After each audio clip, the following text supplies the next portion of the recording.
बुद्ध धर्म। बौद्ध धर्म एक भारतीय धर्म है जो गौतम बुद्ध को जिम्मेदार मूल शिक्षाओं की एक श्रृंखला पर आधारित है। यह प्राचीन भारत में श्रमण परंपरा के रूप में 6ठी और 4ठी शताब्दी ईसा पूर्व के बीच उत्पन्न हुआ, जो एशिया के अधिकांश हिस्सों में फैल रहा था। यह 520 मिलियन से अधिक अनुयायियों के साथ दुनिया का चौथा सबसे बड़ा धर्म है। यह वैश्विक आबादी का 7% से अधिक बौद्धों के रूप में जाना जाता है। बौद्ध धर्म में बुद्ध की शिक्षाओं 5वीं या 4ठी शताब्दी ईसा पूर्व में सिद्धार्थ गौतम का जन्म पर आधारित विभिन्न परंपराओं, विश्वासों और आध्यात्मिक प्रथाओं को शामिल किया गया है और इसके परिणामस्वरूप दर्शन की व्याख्या की गई है। जैसा कि बुद्ध के 4 महान सत्यों में व्यक्त किया गया है, बौद्ध धर्म का लक्ष्य वास्तविकता की वास्तविक प्रकृति की इच्छा और अज्ञानता के कारण होने वाली पीड़ा, दुख को दूर करना है, जिसमें अनित्यता, एनिका और स्वयं का अस्तित्व एंटता शामिल है। अधिकांश बौद्ध परंपराएं निर्वाण की प्राप्ति के माध्यम से या बुद्धत्व के मार्ग का अनुसरण करके मृत्यु और पुनर्जन्म के चक्र को समाप्त करके व्यक्तिगत आत्मा को पार करने पर जोर देती हैं। बौद्ध स्कूल मुक्ति के मार्ग की व्याख्या विभिन्न बौद्ध ग्रंथों को सौंपे गए सापेक्ष महत्व और विहितता और उनकी विशिष्ट शिक्षाओं और प्रथाओं में भिन्न है। व्यापक रूप से देख जाने वाली प्रथाओं में ध्यान, नैतिक उपदेशों का पालन, मठवाद, बुद्ध धर्म और संघ की शरण लेना और परमिता पूर्णता या गुण की खेती शामिल है। बौद्ध धर्म की 2 प्रमुख मौजूदा शाखाओं को आमतौर पर विद्वानों द्वारा मान्यता प्राप्त है: Theravada Pali, the school of the elders, और Mahayana Sanskrit, the great week. Theravada का श्रीलंका और दक्षिण पूर्व एशिया जैसे कंबोडिया, लाओस, म्यांमार और थाईलैंड में व्यापक रूप से अनुसरण किया जाता है। महायान, जिसमें जैन, शुद्ध भूमि, निचिरेन बौद्ध धर्म, तियानताई बौद्ध धर्म, तेंदई और शिंगोन की परंपराएं शामिल हैं, नेपाल, मलेशिया, भूटान, चीन, जापान, कोरिया, वियतनाम और ताइवान में प्रमुखता से प्रचलित हैं। वज्रयान, भारतीय शिक्षाओं के लिए जिम्मेदार शिक्षाओं का एक निकाय, एक अलग शाखा के रूप में या महायान बौद्ध धर्म के एक पहलू के रूप में देखा जा सकता है। तिब्बती बौद्ध धर्म, जो 8वीं शताब्दी के भारत की वज्रयान शिक्षाओं को संरक्षित करता है, हिमालय क्षेत्र, मंगोलिया और कलमिकियाक देशों में प्रचलित है। ऐतिहासिक रूप से दूसरी सहस्राब्दी की शुरुआत तक अफगानिस्तान और पाकिस्तान में बौद्ध धर्म भी व्यापक रूप से प्रचलित था। फिलीपींस, मालदीव और उज़्बेकिस्तान सहित अन्य स्थानों में भी कुछ हद तक इसका पैर जमा हुआ था। बुद्ध का जीवन। बौद्ध धर्म गौतम बुद्ध की शिक्षाओं पर स्थापित एक भारतीय धर्म है, एक श्रमण जिसे शाक्यमुनि, शाक्य के ऋषि या बुद्ध जागृत एक भी कहा जाता है, जो सी रहते थे। 5वीं से 4ठी शताब्दी ईसा पूर्व। प्रारंभिक ग्रंथों में बुद्ध के परिवार का नाम गौतम, पाली गौतम है। बुद्ध के जीवन का विवरण कई प्रारंभिक बौद्ध ग्रंथों में वर्णित है, लेकिन असंगत हैं। उनकी सामाजिक पृष्ठभूमि और जीवन विवरण को साबित करना मुश्किल है और सटीक तिथियां अनिश्चित हैं। प्रारंभिक ग्रंथों के साक्ष्य से पता चलता है कि सिद्धार्थ गौतम का जन्म लुम्बिनी, वर्तमान नेपाल में हुआ था और आधुनिक नेपाल भारत सीमा के पास गंगा के दान के एक शहर कपिलवस्तु में पले बढ़े, और उन्होंने अपना जीवन उस समय बिताया जो अब है आधुनिक बिहार और उत्तर प्रदेश। कुछ पौराणिक कथाओं में कहा गया है कि उनके पिता शुद्धोधन नाम के एक राजा थे, उनकी माता रानी माया थी। हालांकि रिचर्ड गोम्ब्रिज जैसे विद्वान इसे एक संदिग्ध दावा मानते हैं, क्योंकि सबूतों के संयोजन से पता चलता है कि उनका जन्म शाक्य समुदाय में हुआ था, जो एक छोटे से कुलीनतंत्र या गणतंत्र जैसी परिषद द्वारा शासित था, जहां कोई रैंक नहीं थी, लेकिन जहां वरिष्ठता मायने रखती थी। बुद्ध के बारे में कुछ कहानियां, उनके जीवन, उनकी शिक्षाएं और जिस समाज में वे पले बढ़े, उसके बारे में दावों का आविष्कार किया गया और बाद में बौद्ध ग्रंथों में प्रक्षेपित किया गया। प्रारंभिक ग्रंथों जैसे पाली अरियापरेसन सुट्टा, महान खोज पर प्रवचन, MN 26 और इसके चीनी समानांतर मा 204 के अनुसार, गौतम जीवन और मृत्यु की पीड़ा, दुख और इसके अंतहीन दोहराव से प्रेरित थे।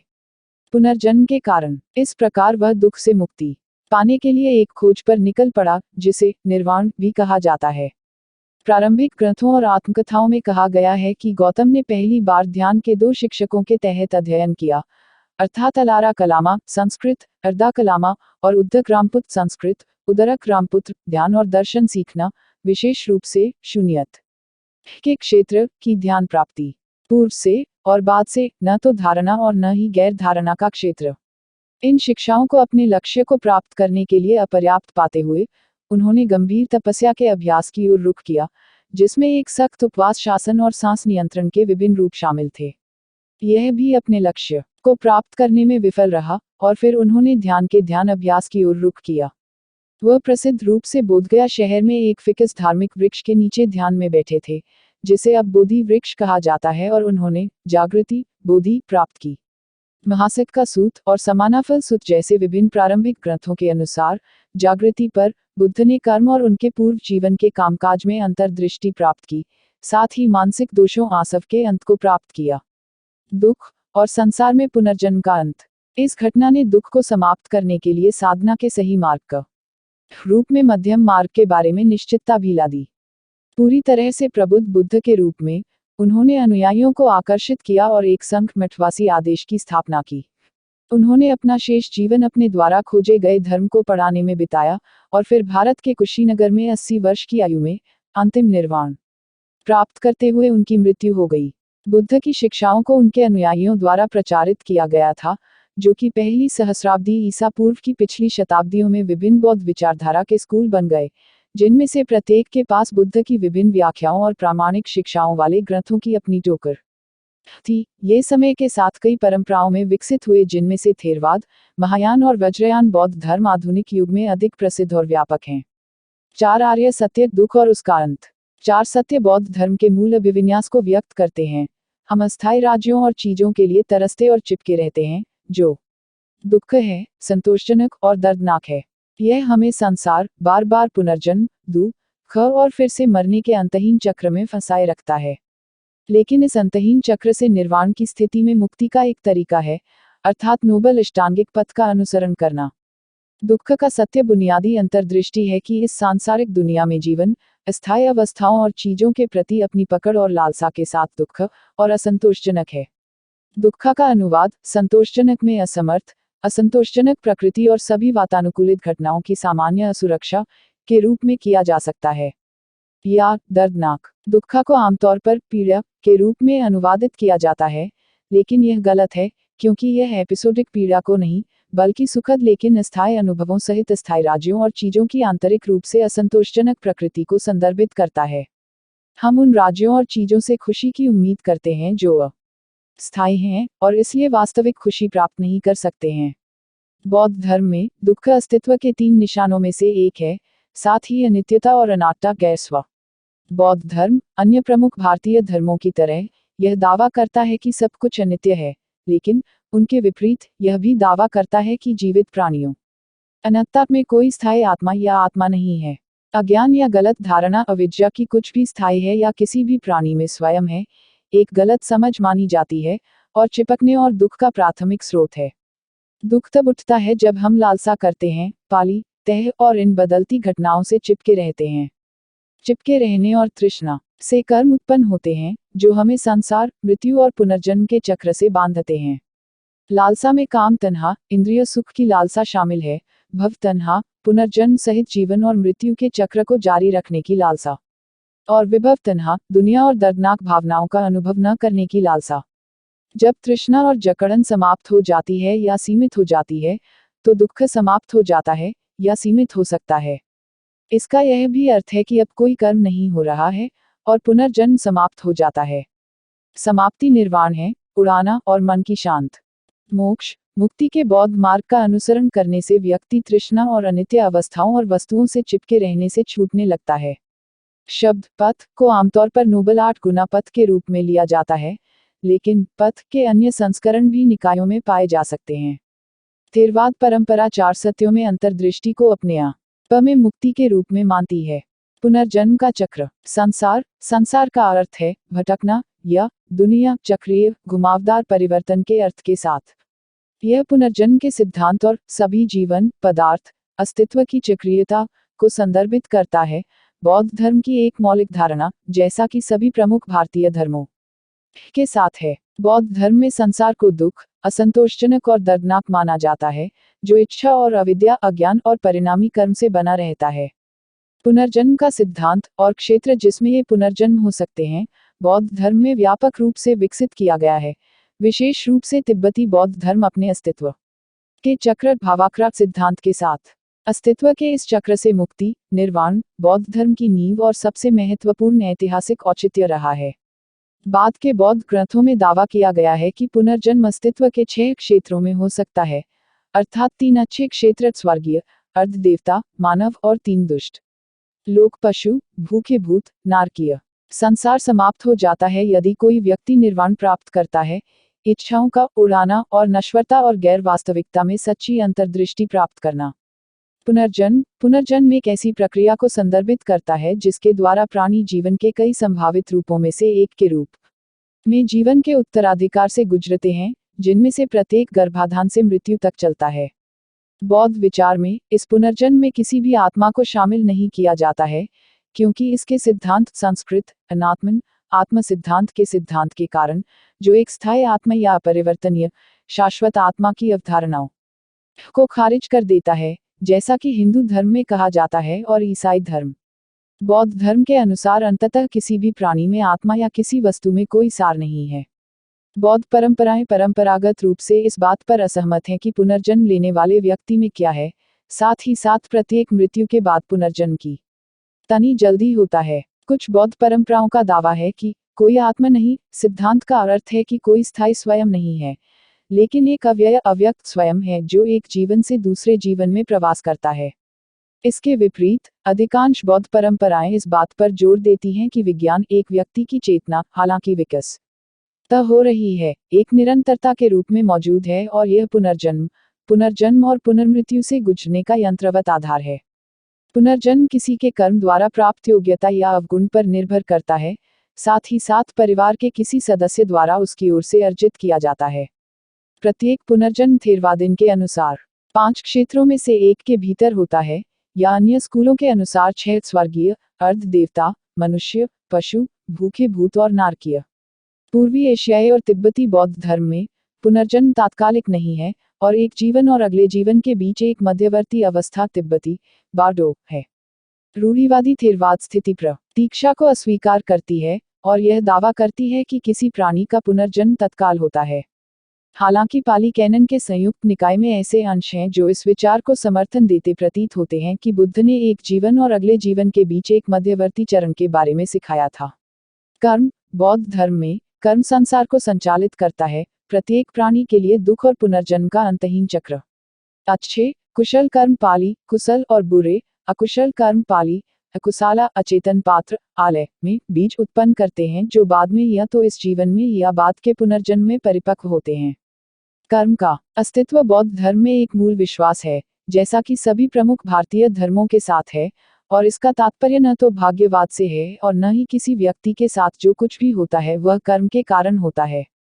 कर्म के बौद्ध सिद्धांत का एक केंद्रीय पहलू यह है कि इरादा चेतना मायने रखता है और परिणाम या फल या विपाका परिणाम लाने के लिए आवश्यक है। हालांकि अच्छे या बुरे कर्म जमा होते हैं, भले ही कोई शारीरिक क्रिया न हो, और केवल बीमार या अच्छे विचार रखने से कर्म बीज बनते हैं। इस प्रकार शरीर, वाणी या मन की सभी क्रियाएं कर्म बीज की ओर ले जाती हैं। बौद्ध परंपराओं में किसी प्राणी के पिछले और वर्तमान जन्मों में कर्म के नियम से प्रभावित जीवन पहलुओं में पुनर्जन्म का रूप, पुनर्जन्म का क्षेत्र, सामाजिक वर्ग, चरित्र और जीवन भर की प्रमुख परिस्थितियां शामिल हैं। यह मानव और देवताओं सहित अस्तित्व के सभी 6 क्षेत्रों में बाहरी हस्तक्षेप के बिना भौतिकी के नियमों की तरह काम करता है। बौद्ध धर्म में कर्म सिद्धांत का एक उल्लेखनीय पहलू योग्यता हस्तांतरण है। एक व्यक्ति न केवल इरादों और नैतिक जीवन के माध्यम से योग्यता जमा करता है, बल्कि दान के माध्यम से वस्तुओं और सेवाओं का आदान प्रदान करके दूसरों से योग्यता प्राप्त करने में सक्षम होता है। इसके अलावा एक व्यक्ति अपने स्वयं के अच्छे कर्मों को जीवित परिवार के सदस्यों और पूर्वजों को हस्तांतरित कर सकता है।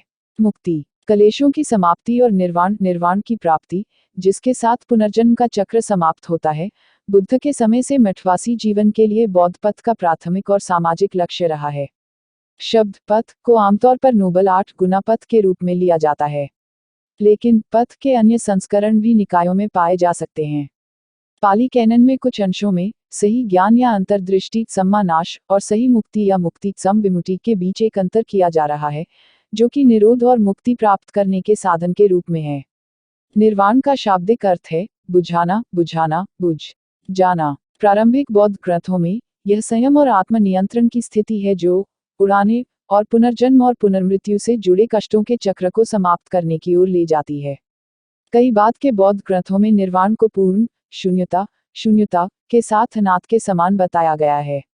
कुछ ग्रंथों में राज्य का अधिक विस्तार से वर्णन किया गया है, जैसे शून्यता के द्वार से गुजरना, शून्यता, यह महसूस करना कि किसी भी जीव में कोई आत्मा या स्वयं नहीं है। फिर संकेतहीनता, अनिमित के द्वार से गुजरते हुए यह महसूस करना कि निर्वाण का अनुभव नहीं किया जा सकता है। और अंत में इच्छाहीनता, अप्राणिहित के द्वार से गुजरते हुए यह महसूस करना कि निर्वाण की इच्छा न करने की स्थिति है। निर्वाण राज्य को बौद्ध ग्रंथों में आंशिक रूप से अन्य भारतीय धर्मों के समान वर्णित किया गया है: पूर्ण मुक्ति, ज्ञान, उच्चतम सुख, आनंद, निडरता, स्वतंत्रता, स्थायित्व, गैर निर्भर उत्पत्ति, अथाह और अवर्णनीय राज्य के रूप में। इसे आंशिक रूप से अलग तरीके से वर्णित किया गया है शून्यता और गैर स्व की प्राप्ति द्वारा चिन्हित आध्यात्मिक रिहाई की स्थिति के रूप में। जबकि बौद्ध धर्म संसार से मुक्ति को अंतिम आध्यात्मिक लक्ष्य मानता है। पारंपरिक अभ्यास में बौद्धों के विशाल बहुमत का प्राथमिक ध्यान अच्छे कर्मों, भिक्षुओं को दान और विभिन्न बौद्धन अनुष्ठानों के माध्यम से योग्यता प्राप्त करने और जमा करने के लिए बेहतर हासिल करने के लिए है। निर्वाण के बजाय पुनर्जन्म, आश्रित उत्पत्ति, प्रतीत्य समुत्पाद, जिसे आश्रित समुत्पाद या आश्रित उत्पत्ति भी कहा जाता है, अस्तित्व और परम वास्तविकता की प्रकृति और संबंधों की व्याख्या करने वाला बौद्ध सिद्धांत है। बौद्ध धर्म का दावा है कि निर्वाण की स्थिति के अलावा कुछ भी स्वतंत्र नहीं है। सभी शारीरिक और मानसिक अवस्थाएं अन्य पूर्व मौजूदा अवस्थाओं पर निर्भर करती हैं और उनसे उत्पन्न होती हैं, और बदले में उनसे अन्य आश्रित अवस्थाएं उत्पन्न होती हैं, जबकि वे समाप्त हो जाती हैं। आश्रित समुत्पाद में एक कारण कंडीशनिंग होती है, और इस प्रकार प्रतीत्य समुत्पाद बौद्ध विश्वास है कि कार्य कारण ऑन्कोलॉजी का आधार है, न कि एक निर्माता ईश्वर और न ही सार्वभौमिक स्वर ब्राह्मण नामक ऑटोलॉजिकल वैदिक अवधारणा और न ही कोई अन्य उत्कृष्ट रचनात्मक सिद्धांत। हालांकि बौद्ध विचार न्यूटोनियन यांत्रिकी का संदर्भ में कार्य कारण को नहीं समझते हैं, बल्कि इसे सशर्त उत्पत्ति के रूप में समझते हैं। बौद्ध धर्म में आश्रित समुच्चय उन कारणों की बहुलता द्वारा निर्मित स्थितियों को संदर्भित करता है जो आवश्यक रूप से जीवन भर के भीतर और पूरे जीवन में एक घटना को सह उत्पन्न करते हैं, जैसे कि एक जीवन में कर्म ऐसी स्थितियां पैदा करता है जो दूसरे जीवन काल के लिए अस्तित्व के एक क्षेत्र में पुनर्जन्म की ओर ले जाती हैं। बौद्ध धर्म 12 निदानों या 12 लिंक के माध्यम से दुख और पुनर्जन्म के अंतहीन चक्रों की उत्पत्ति की व्याख्या करने के लिए प्रतीत्य समुत्पाद के सिद्धांत को लागू करता है। इसमें कहा गया है कि क्योंकि विद्या अज्ञान मौजूद है, संस्कार कर्म संरचनाएं मौजूद हैं, क्योंकि संस्कार मौजूद हैं इसलिए विज्ञान चेतना मौजूद है, और इसी तरह यह नामरूप भावुक शरीर शयनयान 6 इंद्रियां स्पर्श संवेदी उत्तेजना को जोड़ता है। वेदांत भावना तन्हा लालसा उपदान लोभी भव बनना जाति जन्म और जरामरण बुढ़ापा मृत्यु दैख दर्द। 12 निदानों के घुमावदार लिंक को तोड़कर बौद्ध धर्म का दावा है कि पुनर्जन्म और दुख के इन अंतहीन चक्रों से मुक्ति प्राप्त की जा सकती है, नहीं स्वर और शून्यता। बौद्ध धर्म में एक संबंधित सिद्धांत अनात्ता पाली या अनात्मन संस्कृत का है। यह विचार है कि घटना में कोई अपरिवर्तनीय स्थायी स्वर आत्मा या सार नहीं है। बुद्ध और बौद्ध दार्शनिक जो उनका अनुसरण करते हैं, जैसे कि वसुबंधु और बुद्धघोष, आमतौर पर 5 समुच्चय के स्कीमा के माध्यम से व्यक्ति का विश्लेषण करके इस दृष्टिकोण के लिए तर्क देते हैं, और फिर यह दिखाने का प्रयास करते हैं कि व्यक्तित्व के इन 5 घटकों में से कोई भी स्थायी या पूर्ण नहीं हो सकता है। यह बौद्ध प्रवचनों में देखा जा सकता है, जैसे कि अनात्तल खाना सुत शून्यता या शून्यता स्केट न्यटा पाली सुन्नाटा। विभिन्न बौद्ध धर्मों में कई अलग अलग व्याख्याओं के साथ एक संबंधित अवधारणा है। प्रारंभिक बौद्ध धर्म में यह आमतौर पर कहा गया था कि सभी 5 समुच्चय शून्य वृत्त का खोखला तुचक कोदलेस असरकार हैं। उदाहरण के लिए फेपपिपमा सुट्टा एसिन 2295 में। इसी तरह थेरवाद बौद्ध धर्म में अक्सर इसका सीधा सा अर्थ होता है कि 5 समुच्चय एक स्व से खाली हैं। महायान बौद्ध धर्म में खालीपन एक केंद्रीय अवधारणा है, विशेष रूप से नागार्जुन के माध्यमिक विद्यालय में और प्रज्ञापारमिता सूत्रों में। मध्यमा दर्शन में शून्यता वह दृष्टिकोण है जो मानता है कि सभी घटनाएं धर्म बिना किसी स्वभाव शाब्दिक रूप से स्वयं स्वभाव या स्व प्रकृति के बिना हैं, और इस प्रकार बिना किसी अंतर्निहित सार के हैं, और इसलिए खाली हैं स्वतंत्र रहते हुए। इस सिद्धांत ने उस समय प्रचलित स्वभाव के विषम सिद्धांतों का खंडन करने की मांग की। द थ्री ज्वेल्स बौद्ध धर्म के सभी रूप श्रद्धा रखते हैं और 3 रत्न त्रिरत्न में आध्यात्मिक शरण लेते हैं: बुद्ध, धर्म और संघ। बुद्ध, जबकि बौद्ध धर्म की सभी किस्में बुद्ध और बुद्धत्व का सम्मान करती हैं, उनके इस बारे में अलग अलग विचार हैं कि ये क्या हैं। जो कुछ भी हो, बुद्ध अभी भी बौद्ध धर्म के सभी रूपों के केंद्र में है। थेरवाद बौद्ध धर्म में बुद्ध वह है जो अपने स्वयं के प्रयासों और अंतर्दृष्टि के माध्यम से जागृत हो गया है। उन्होंने अपने पुनर्जन्म के चक्र को समाप्त कर दिया है और सभी अस्वास्थ्यकर मानसिक अवस्थाओं को समाप्त कर दिया है जो बुरे कर्म की ओर ले जाती हैं और इस प्रकार नैतिक रूप से पूर्ण होती हैं। जबकि कुछ मायनों में मानव शरीर की सीमाओं के अधीन, उदाहरण के लिए प्रारंभिक ग्रंथों में बुद्ध पीठ दर्द से पीड़ित हैं। एक बुद्ध को गहरा, अथाह, कठिन से थाह कहा जाता है जैसा कि महान महासागर है और उसके पास अपार मानसिक शक्तियां, अभिज्ञान भी हैं। थेरवाद आमतौर पर गौतम बुद्ध, ऐतिहासिक बुद्ध शाक्यमुनि, को वर्तमान युग के एकमात्र बुद्ध के रूप में देखते हैं। जबकि वे अब इस दुनिया में नहीं हैं, उन्होंने हमें धर्म, शिक्षण, विनय, अनुशासन और संघ समुदाय छोड़ दिया है। दो प्रकार के बुद्ध होने के बारे में भी कहा जाता है। एक, सम्मासबुद्ध को दूसरों को धर्म सिखाने के लिए भी कहा जाता है, जबकि एक पक्काबुद्ध एकांत बुद्ध नहीं सिखाता है। इस बीच, महायान बौद्ध धर्म में व्यापक रूप से विस्तारित ब्रह्मांड विज्ञान है, जिसमें विभिन्न बुद्ध और अन्य पवित्र प्राणी आर्य विभिन्न क्षेत्रों में रहते हैं। महायान ग्रंथ न केवल शाक्यमुनि के अलावा अमिताभ और वैरोचन जैसे कई बुद्धों का सम्मान करते हैं, बल्कि उन्हें पारलौकिक या सुपरमुंडन लोकुटारा प्राणियों के रूप में भी देखते हैं। महायान बौद्ध धर्म मानता है कि अन्य क्षेत्रों में इन अन्य बुद्धों से संपर्क किया जा सकता है और वे इस दुनिया में प्राणियों को लाभान्वित करने में सक्षम हैं। महायान में एक बुद्ध एक प्रकार का आध्यात्मिक राजा है, जो सभी प्राणियों का रक्षक है, जिसका जीवन काल अनगिनत कल्पों का है, न कि केवल एक मानव शिक्षक जिसने मृत्यु के बाद दुनिया को पार कर लिया है। बुद्ध शाक्यमुनि के पृथ्वी पर जीवन और मृत्यु को आमतौर पर एक मात्र उपस्थिति या एक लंबे समय से प्रबुद्ध श्रेष्ठ व्यक्ति द्वारा सांसारिक जीवन में पेश की गई अभिव्यक्ति के रूप में समझा जाता है, जो अभी भी दूरदर्शी अनुभवों के माध्यम से वफादार को सिखाने के लिए उपलब्ध है। धर्म बौद्ध धर्म में धर्म बुद्ध की शिक्षाओं को संदर्भित करता है, जिसमें ऊपर उल्लिखित सभी मुख्य विचार शामिल हैं। जबकि यह शिक्षण वास्तविकता की वास्तविक प्रकृति को दर्शाता है, यह एक विश्वास नहीं है जिसे धारण किया जाना है, बल्कि एक व्यवहारिक शिक्षण है जिसे व्यवहार में लाया जाना है। इसकी तुलना एक बेड़ा से की जाती है जो पार करने के लिए, निर्वाण के लिए, धारण करने के लिए नहीं है। यह सार्वभौमिक कानून और ब्रह्मांडीय व्यवस्था को भी संदर्भित करता है, जो कि शिक्षण दोनों को प्रकट करता है और निर्भर करता है। यह एक चिरस्थायी सिद्धांत है जो सभी प्राणियों और दुनिया पर लागू होता है। इस अर्थ में यह ब्रह्मांड के बारे में अंतिम सत्य और वास्तविकता भी है। इस प्रकार यह, जिस तरह से चीजें वास्तव में हैं। धर्म तीन रत्नों में से दूसरा है, जिसमें सभी बौद्ध शरण लेते हैं। सभी दुनिया के सभी बुद्ध, अतीत में, वर्तमान में और भविष्य में, बौद्धों द्वारा धर्म को समझने और सिखाने के लिए माना जाता है। वास्तव में, यह उनका एक हिस्सा है जो उन्हें बुद्ध बनाता है कि वे ऐसा करते हैं। संघ तीसरा, गहना, जिसमें बौद्ध शरण लेते हैं। संघ है, जो भिक्षुओं और ननों के मठवासी समुदाय को संदर्भित करता है जो गौतम बुद्ध के मठवासी अनुशासन का पालन करते हैं, जिसे संघ को एक आदर्श समुदाय के रूप में आकार देने के लिए डिजाइन किया गया था। आध्यात्मिक विकास के लिए शर्तें। संघ में वे लोग शामिल हैं जिन्होंने बुद्ध के जीवन के आदर्श तरीके का पालन करना चुना है, जो न्यूनतम भौतिक संपत्ति, जैसे भिक्षा कटोरा और वस्त्र के साथ ब्रह्मचारी मठवासी त्याग में से एक है। संघ को महत्वपूर्ण माना जाता है क्योंकि वे बुद्ध धर्म को संरक्षित और प्रसारित करते हैं। जैसा कि गैथिन कहते हैं, संघ शिक्षण को जीवित रखता है, शिक्षण को शास्त्रों के रूप में संरक्षित करता है और व्यापक समुदाय को सिखाता है। संघ के बिना कोई बौद्ध धर्म नहीं है। संघ आम लोगों के लिए योग्यता के क्षेत्र के रूप में भी कार्य करता है, जिससे उन्हें संघ को दान देकर और उनका समर्थन करके आध्यात्मिक योग्यता या अच्छाई बनाने की अनुमति मिलती है। बदले में, वे दुनिया की भलाई के लिए हर जगह धर्म की रक्षा और प्रसार करने का अपना कर्तव्य निभाते हैं। संघ को बुद्ध के विनय मठवासी शासन का भी पालन करना चाहिए, जिससे दुनिया और आने वाली पीढ़ियों के लिए एक आध्यात्मिक उदाहरण के रूप में सेवा की जा सके।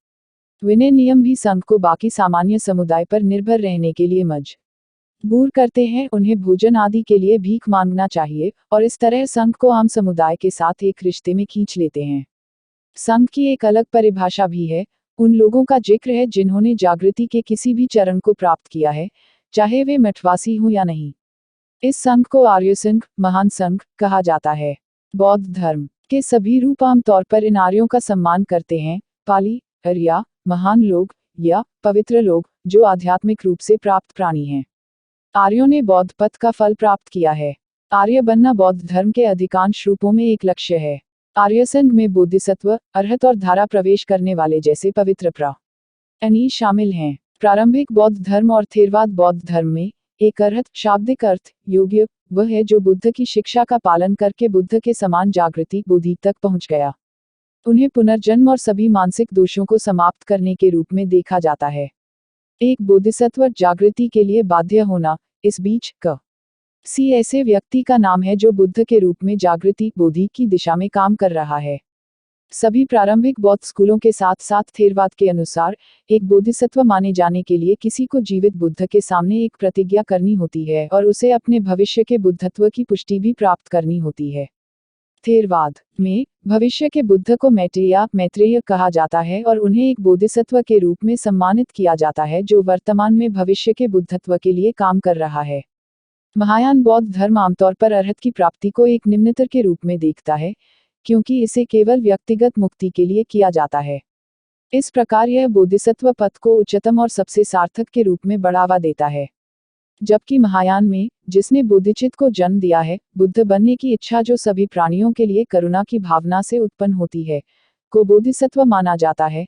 इनमें से कुछ पवित्र प्राणी, जैसे मैत्रेय और अवलोकितेश्वर, बहुत ऊंचे स्तर पर पहुंच गए हैं। आध्यात्मिक प्राप्ति के स्तर और बहुत शक्तिशाली सुपरमुंडन प्राणी के रूप में देखे जाते हैं जो अपनी उन्नत शक्तियों के माध्यम से अनगिनत प्राणियों को सहायता प्रदान करते हैं। अन्य प्रमुख महायान विचार। महायान बौद्ध धर्म भी थेरवाद और प्रारंभिक बौद्ध धर्म के अन्य विद्यालयों से कई अद्वितीय सिद्धांतों को बढ़ावा देने में भिन्न है जो महायान सूत्रों और दार्शनिक ग्रंथों में निहित हैं। इन्हीं में से एक है माध्यमिक विद्यालय में पाई जाने वाली शून्यता और आश्रित उत्पत्ति की अनूठी व्याख्या। महायान के लिए एक और बहुत प्रभावशाली सिद्धांत योगाकार स्कूल का मुख्य दार्शनिक दृष्टिकोण है, जिसे विज्ञानपति मात्रावाद सिद्धांत है कि केवल विचार हैं, या मानसिक प्रभाव, या विज्ञानवाद चेतना का सिद्धांत कहा जाता है। मार्क साइडरिट्स के अनुसार विसुबंधु जैसे शास्त्रीय योगाचार विचारकों के मन में यह था कि हम केवल मानसिक छवियों या छापों के बारे में जानते हैं, जो बाहरी वस्तुओं के रूप में प्रकट हो सकते हैं, लेकिन मन के बाहर वास्तव में ऐसी कोई चीज नहीं है। इस मुख्य सिद्धांत की कई व्याख्याएं हैं। कई विद्वान इसे एक प्रकार के आदर्शवाद के रूप में देखते हैं, अन्य एक प्रकार की घटना विज्ञान के रूप में। महायान के लिए अद्वितीय एक और बहुत प्रभावशाली अवधारणा बुद्ध प्रकृति, बुद्ध धातु या तथागत गर्भ की है। बुद्ध प्रकृति एक अवधारणा है जो कुछ एक सहस्राब्दी सी बौद्ध ग्रंथों में पाई जाती है, जैसे तथागत गर्भ सूत्र। पॉल विलियम्स के अनुसार ये सूत्र सुझाव देते हैं कि सभी संवेदनशील प्राणियों में एक तथागत होता है, उनके सार मूल आंतरिक प्रकृति स्व के रूप में। कार्ल ब्रुनहोल्जर के अनुसार सबसे पुराने महायान सूत्र जो तथागत गर्भ की धारणा पर आधारित और चर्चा करते हैं क्योंकि बुद्ध क्षमता जो सभी संवेदनशील प्राणियों में जन्मजात है, दूसरी और तीसरी शताब्दी के अंत में लिखित रूप में प्रकट होने लगी। कुछ लोगों के लिए यह सिद्धांत बौद्ध नाट्य सिद्धांत गैर स्वर के साथ संघर्ष करता प्रतीत होता है।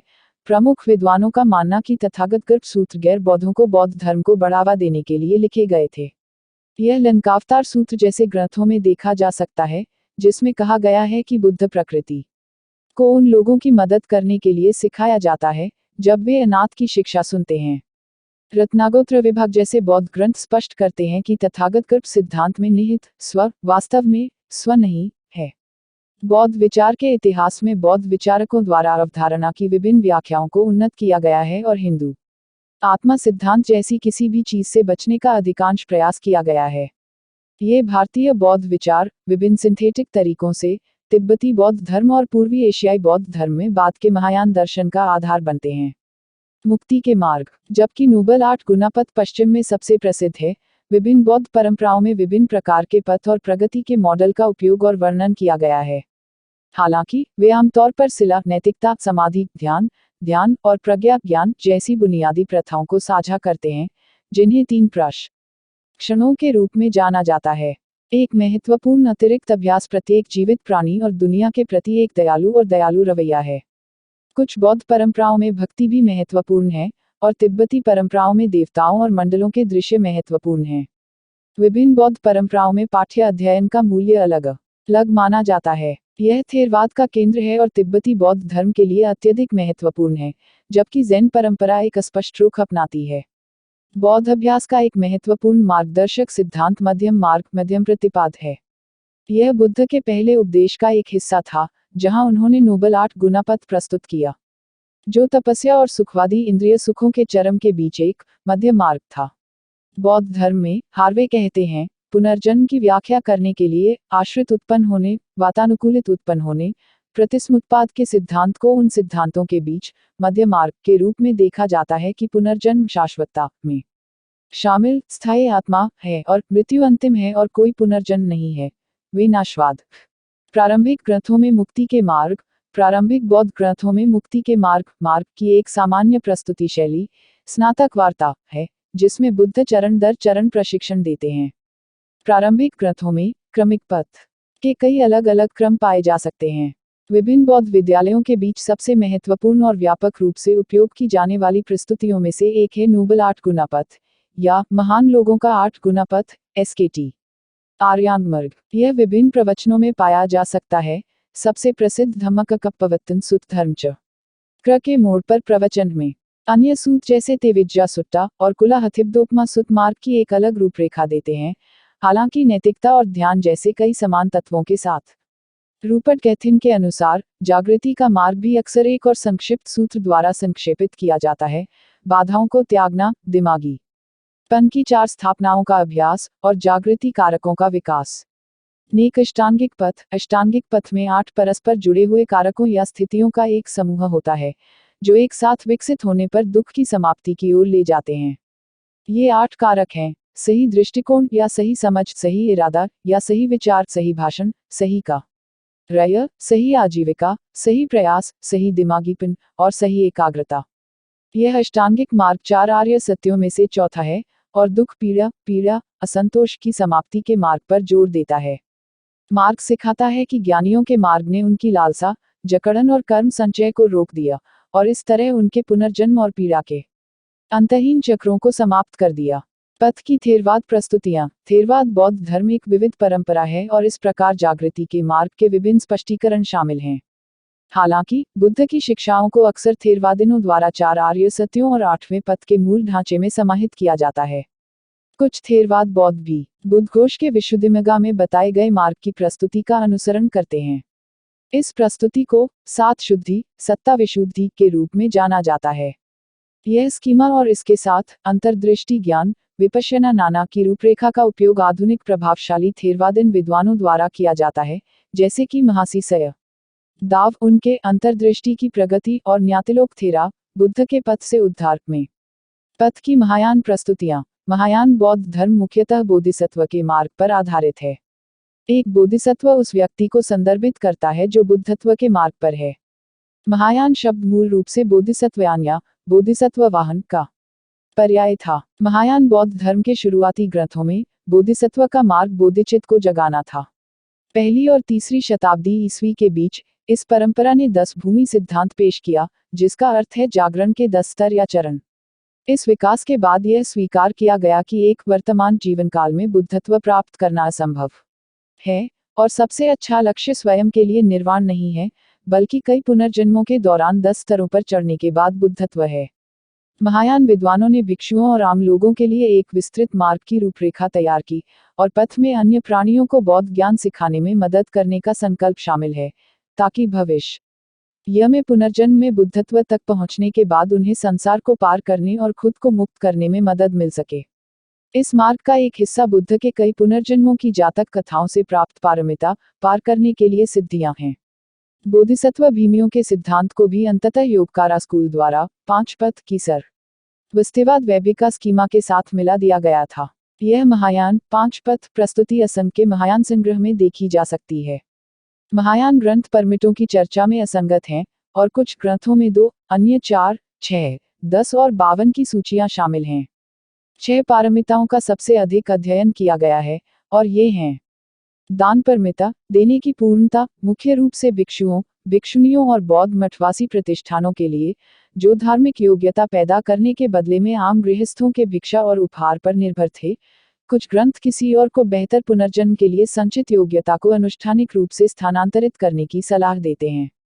शील परमिता, नैतिकता की पूर्णता, यह सामान्य जन और महायान मठवासी समुदाय दोनों के लिए नैतिक व्यवहार को रेखांकित करता है। यह सूची अष्टांगिक पथ में आला के समान है, अर्थात सम्यक वाक, सम्यक क्रिया, सम्यक आजीविका। कांति परमिता, धैर्य की पूर्णता, कठिनाई सहने की इच्छा। वीर्य परमिता, शक्ति की पूर्णता, यह अष्टांगिक पथ में सही प्रयास के समान है। ज्ञान परमिता, ज्ञान की पूर्णता, यह अष्टांगिक पथ में सही एकाग्रता के समान है। प्रज्ञा परमिता, अंतर्दृष्टि, ज्ञान की पूर्णता, कर्म, पुनर्जन्म, अनित्यता, अस्वर, आश्रित उत्पत्ति और शून्यता जैसे अस्तित्व की विशेषताओं के प्रति जागृति, यह बुद्ध शिक्षण की पूर्ण स्वीकृति है। फिर दृढ़ विश्वास, उसके बाद परम बोध है कि धर्म उत्पन्न नहीं होते हैं। महायान सूत्रों में जिसमें 10 पारमिता शामिल हैं, अतिरिक्त 4 सिद्धियां, कुशल साधन, व्रत, शक्ति और ज्ञान हैं। महायान ग्रंथों में सबसे अधिक चर्चित परमिता और उच्चतम श्रेणी की पूर्णता प्रज्ञा परमिता या अंतर्दृष्टि की पूर्णता है। महायान परंपरा में यह अंतर्दृष्टि शोहेई इचिमुरा कहती है, अद्वैत की अंतर्दृष्टि या सभी चीजों में वास्तविकता की अनुपस्थिति रही है। सामान्य बौद्ध प्रथाएं, धर्म को सुनना और सीखना, विभिन्न सूत्रों में जो बुद्ध द्वारा सिखाए गए स्नातक मार्ग को प्रस्तुत करते हैं, जैसे कि समानाफल सूत और कुलहतिपादोपम सूत। मार्ग पर पहला कदम बुद्ध को धर्म की शिक्षा देना है। इसके बाद बुद्ध की शिक्षाओं में विश्वास या विश्वास प्राप्त करने के लिए कहा गया।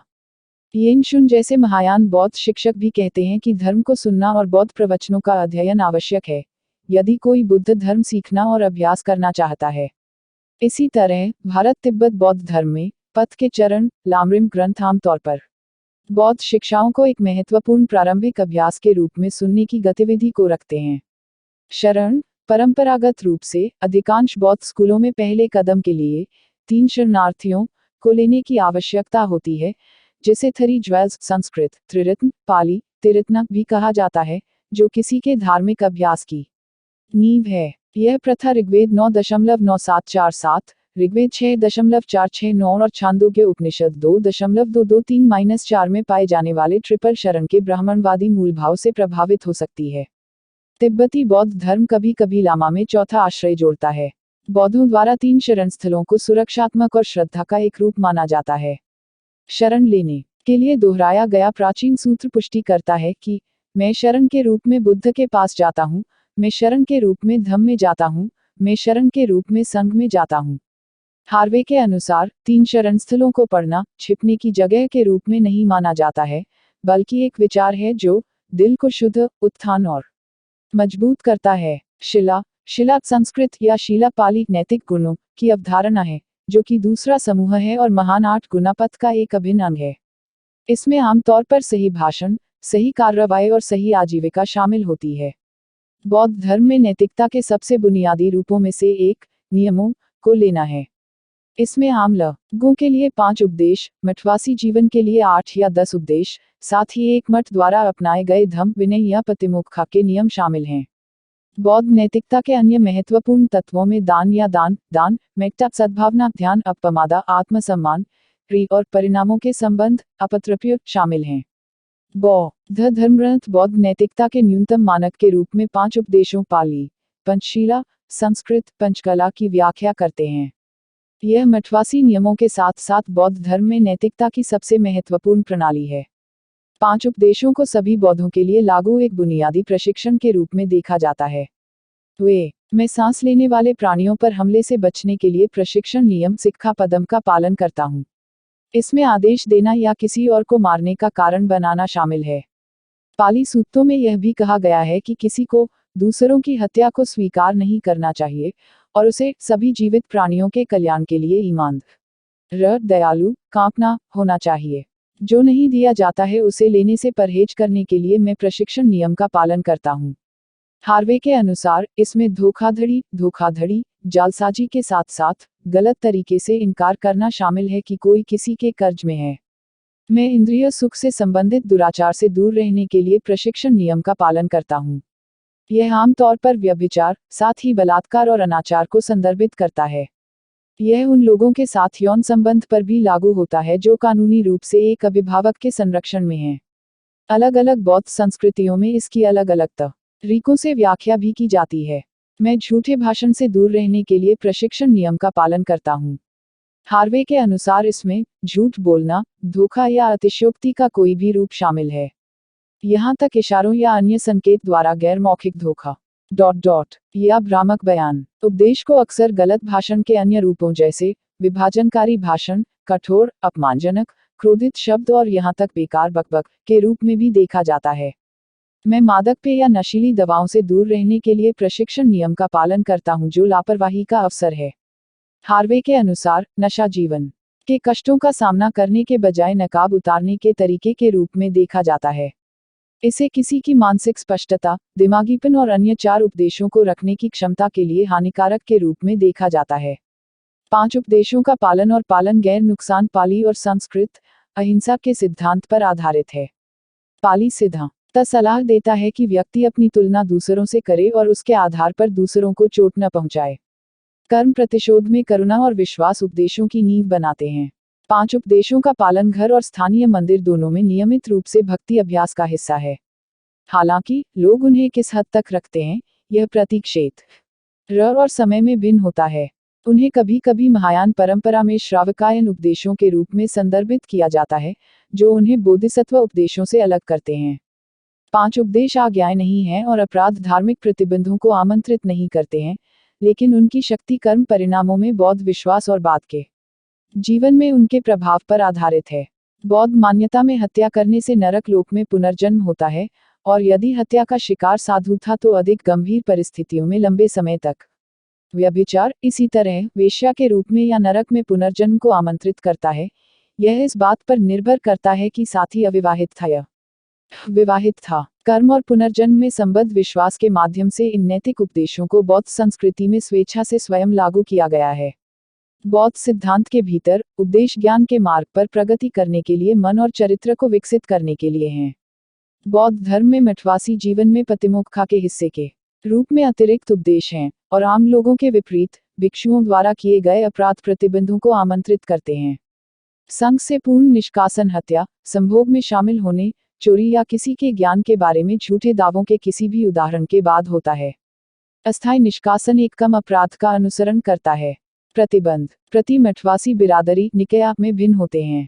कई बौद्ध बिरादरी में लोगों और नौसिखियों को भी समय समय पर 8 अष्टशिला या 10 दासशिला का पालन करना पड़ता है। इनमें से 4 सामान्य भक्त के लिए समान हैं: कोई हत्या नहीं, चोरी नहीं, झूठ नहीं और कोई नशा नहीं।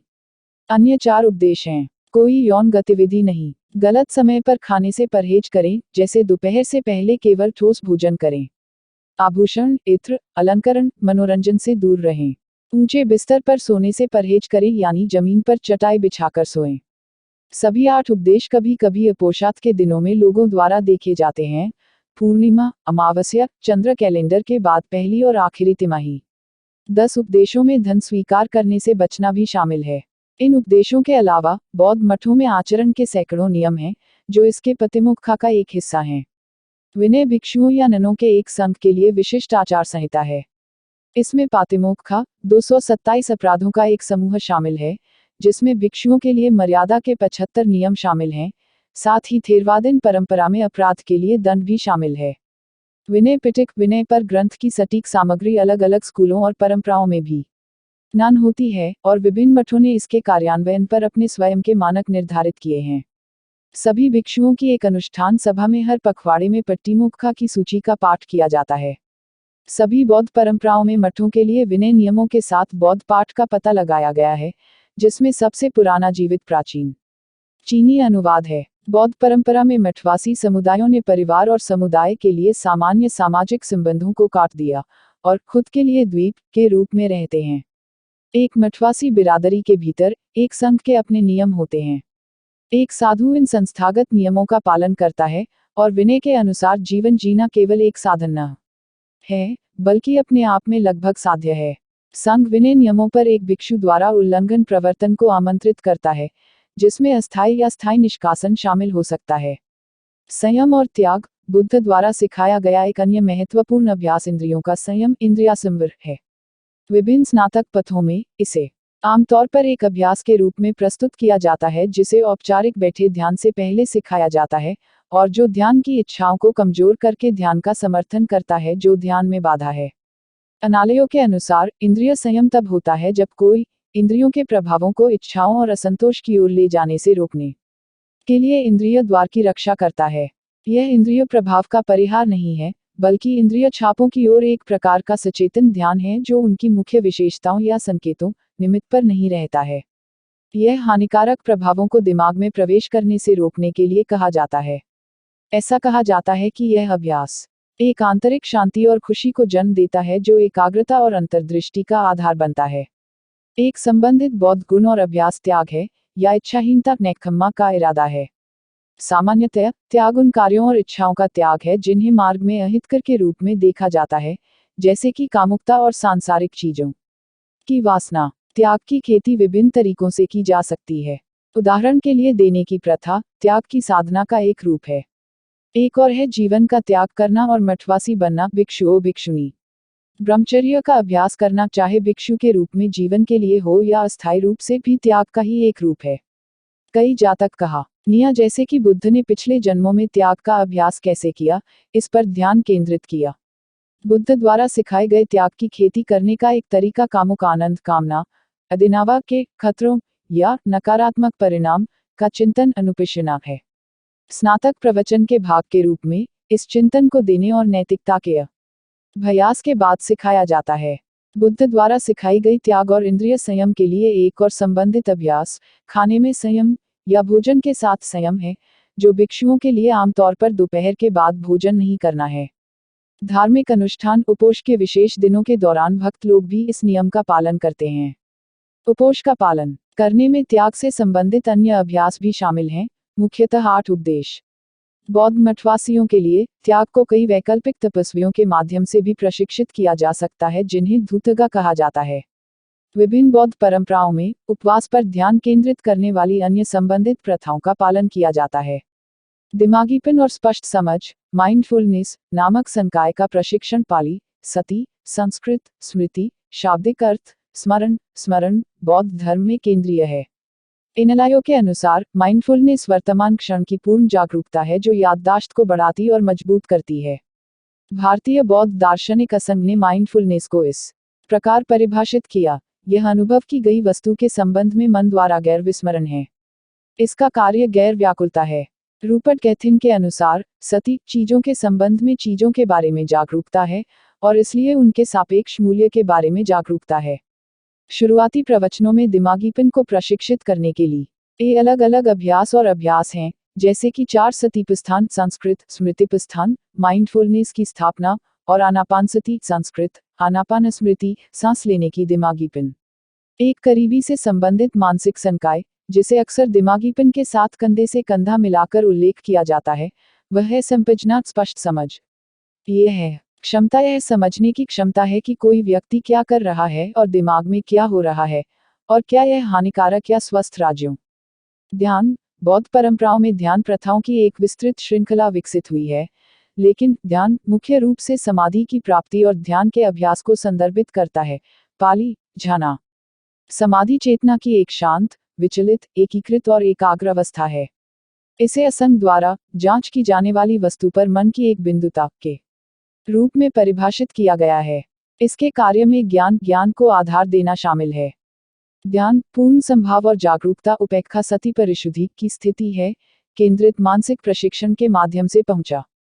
ध्यान का अभ्यास एक शांत मन को बनाए रखने में सहायता करता है और परेशान करने वाले विचारों और भावनाओं को ध्यान में रखते हुए इस शांत मन की अशांति से बचने में मदद करता है। योगियों और उनकी ध्यान परंपरा का सबसे पहला प्रमाण कारेल वन कहता है, ऋग्वेद के केसिन भजन 10.136 में पाया जाता है, जबकि सबूत बताते हैं कि बुद्ध से पहले की शताब्दियों में ध्यान का अभ्यास किया गया था। बौद्ध ग्रंथों में वर्णित ध्यान पद्धतियां आधुनिक युग में जीवित रहने वाले ग्रंथों में से कुछ शुरुआती हैं। इन पद्धतियों में संभवतः बुद्ध से पहले मौजूद और साथ ही बौद्ध धर्म के भीतर पहली बार विकसित होने वाली पद्धतियां शामिल हैं। ध्यान के अभ्यास की उत्पत्ति और स्रोत पर कोई विद्वानों की सहमति नहीं है। कुछ विद्वान, जैसे ब्रूंखोर्स्ट, चार्ध्य नो को बौद्ध आविष्कार के रूप में देखते हैं। एलेक्जेंडर वाइन का तर्क है कि बुद्ध ने ब्राह्मणवादी शिक्षकों से ध्यान सीखा। जो भी हो, बुद्ध ने ध्यान को एक नए फोकस और व्याख्या के साथ सिखाया, विशेष रूप से 4 ध्यान पद्धति के माध्यम से, जिसमें दिमागीपन बनाए रखा जाता है। इसके अलावा ध्यान का ध्यान और ध्यान का मार्गदर्शन करने वाले मुक्ति के अंतर्निहित सिद्धांत बौद्ध धर्म में भिन्न रहे हैं। उदाहरण के लिए, ब्रूंखोर्स्ट कहते हैं, बृहदारण्यक उपनिषद की कविता 4.423 इसकी शांत, वश में, शांत, धैर्यपूर्वक सहनशील, एकाग्र हो जाती है, एक आत्मा को अपने आप में देखता है, शायद सबसे अधिक ध्यान की स्थिति है। ध्यान की अद चर्चा आत्मा की अवधारणा के बिना है और चर्चा जैन धर्म के तपस्वी ध्यान और हिंदू धर्म के वास्तविक आत्मा ध्यान दोनों की आलोचना करती है। बौद्ध ग्रंथ विभिन्न ध्यान योजनाओं की शिक्षा देते हैं। सबसे प्रमुख में से एक 4 रूप झाना रूप के दायरे में 4 ध्यान हैं, जो उत्तरोत्तर गहन एकाग्रता के चरण हैं। गैथिन के अनुसार वे पूर्ण दिमागीपन, स्थिरता और स्पष्टता के राज्य हैं। उन्हें पाली कैनन में बिना इच्छा के ट्रांस जैसी अवस्थाओं के रूप में वर्णित किया गया है। प्रारंभिक ग्रंथों में बुद्ध को बोधि वृक्ष के नीचे जागने से पहले और अपने अंतिम निर्वाण से पहले दोनों में झाना में प्रवेश करने के रूप में चित्रित किया गया है। 4 रूप ध्यान हैं। पहला ध्यान तब दर्ज किया जा सकता है जब व्यक्ति को कामुकता और अकुशल गुणों से अलग कर दिया जाता है, वापसी और सही प्रयास के कारण। एकांत के परिणाम के रूप में कृति उत्साह और गैर कामुक सुखा आनंद है, जबकि वितर्क विचार और परीक्षा जारी है। दूसरा झाना एकाग्रता समाधि से पैदा हुआ के परिणाम के रूप में कृति उत्साह और गैर कामुक सुखा खुशी है, एकगत जागरूकता का एकीकरण, वितर्क विचार से मुक्त विवेकपूर्ण विचार, संपदा आंतरिक शांति। तीसरा झाना कृति दूर हो जाती है, वहां उपेक्षा समतुल्य भावात्मक टुकड़ी है और व्यक्ति शरीर के साथ सचेत, सतर्क और इंद्रिय सुखा है। चौथा ध्यान बिना किसी सुख या दर्द, सुख या दुख के शुद्ध संभाव और ध्यान उपेक्षा सत्य परिशुद्धि का एक चरण। इन ध्यानस्थ अवस्थाओं की व्याख्या के साथ साथ इनका अभ्यास करने के तरीके पर अलग अलग राय आधुनिक विद्वानों और पारंपरिक बौद्धों दोनों से की एक विस्तृत विविधता है। अक्सर ज्ञान योजना में समूहित 4 अन्य ध्यानपूर्ण अवस्थाएं होती हैं, जिन्हें प्रारंभिक ग्रंथों में अरूप समापति निराकार प्राप्ति के रूप में संदर्भित किया जाता है। इन्हें टीका साहित्य में अभौतिक निराकार झांस अरिपजना के रूप में भी जाना जाता है। पहली निराकार प्राप्ति अनंत स्थान आकाशनंचायतन का स्थान या क्षेत्र है, जिसका कोई रूप या रंग या आकार नहीं है। दूसरे को अनंत चेतना का क्षेत्र कहा जाता है। तीसरा शून्यता का क्षेत्र है अकिंचना यतन, जबकि चौथा न तो धारणा और न ही गैर धारणा का क्षेत्र है। बौद्ध अभ्यास में 4 रूप ध्यान सफलतापूर्वक बेहतर रूप ब्रह्म स्वर्गीय लोकों में पुनर्जन्म की ओर ले जाते हैं, जबकि अरूप ध्याना अरूपा स्वर्ग में ले जाते हैं। पाली सिद्धांत में बुद्ध 2 ध्यान गुणों की रूपरेखा तैयार करते हैं जो पारस्परिक रूप से सहायक हैं, समता पाली संस्कृत समत शांत और विपश्यना संस्कृत विपश्यना अंतर्दृष्टि। बुद्ध इन मानसिक गुणों की तुलना दूतों की तेज जोड़ी से करते हैं जो एक साथ निर्वाण का संदेश देने में मदद करते हैं। एसिन 35.245। विभिन्न बौद्ध परंपराएं आमतौर पर बौद्ध ध्यान को उन 2 मुख्य प्रकारों में विभाजित रूप में देखती हैं।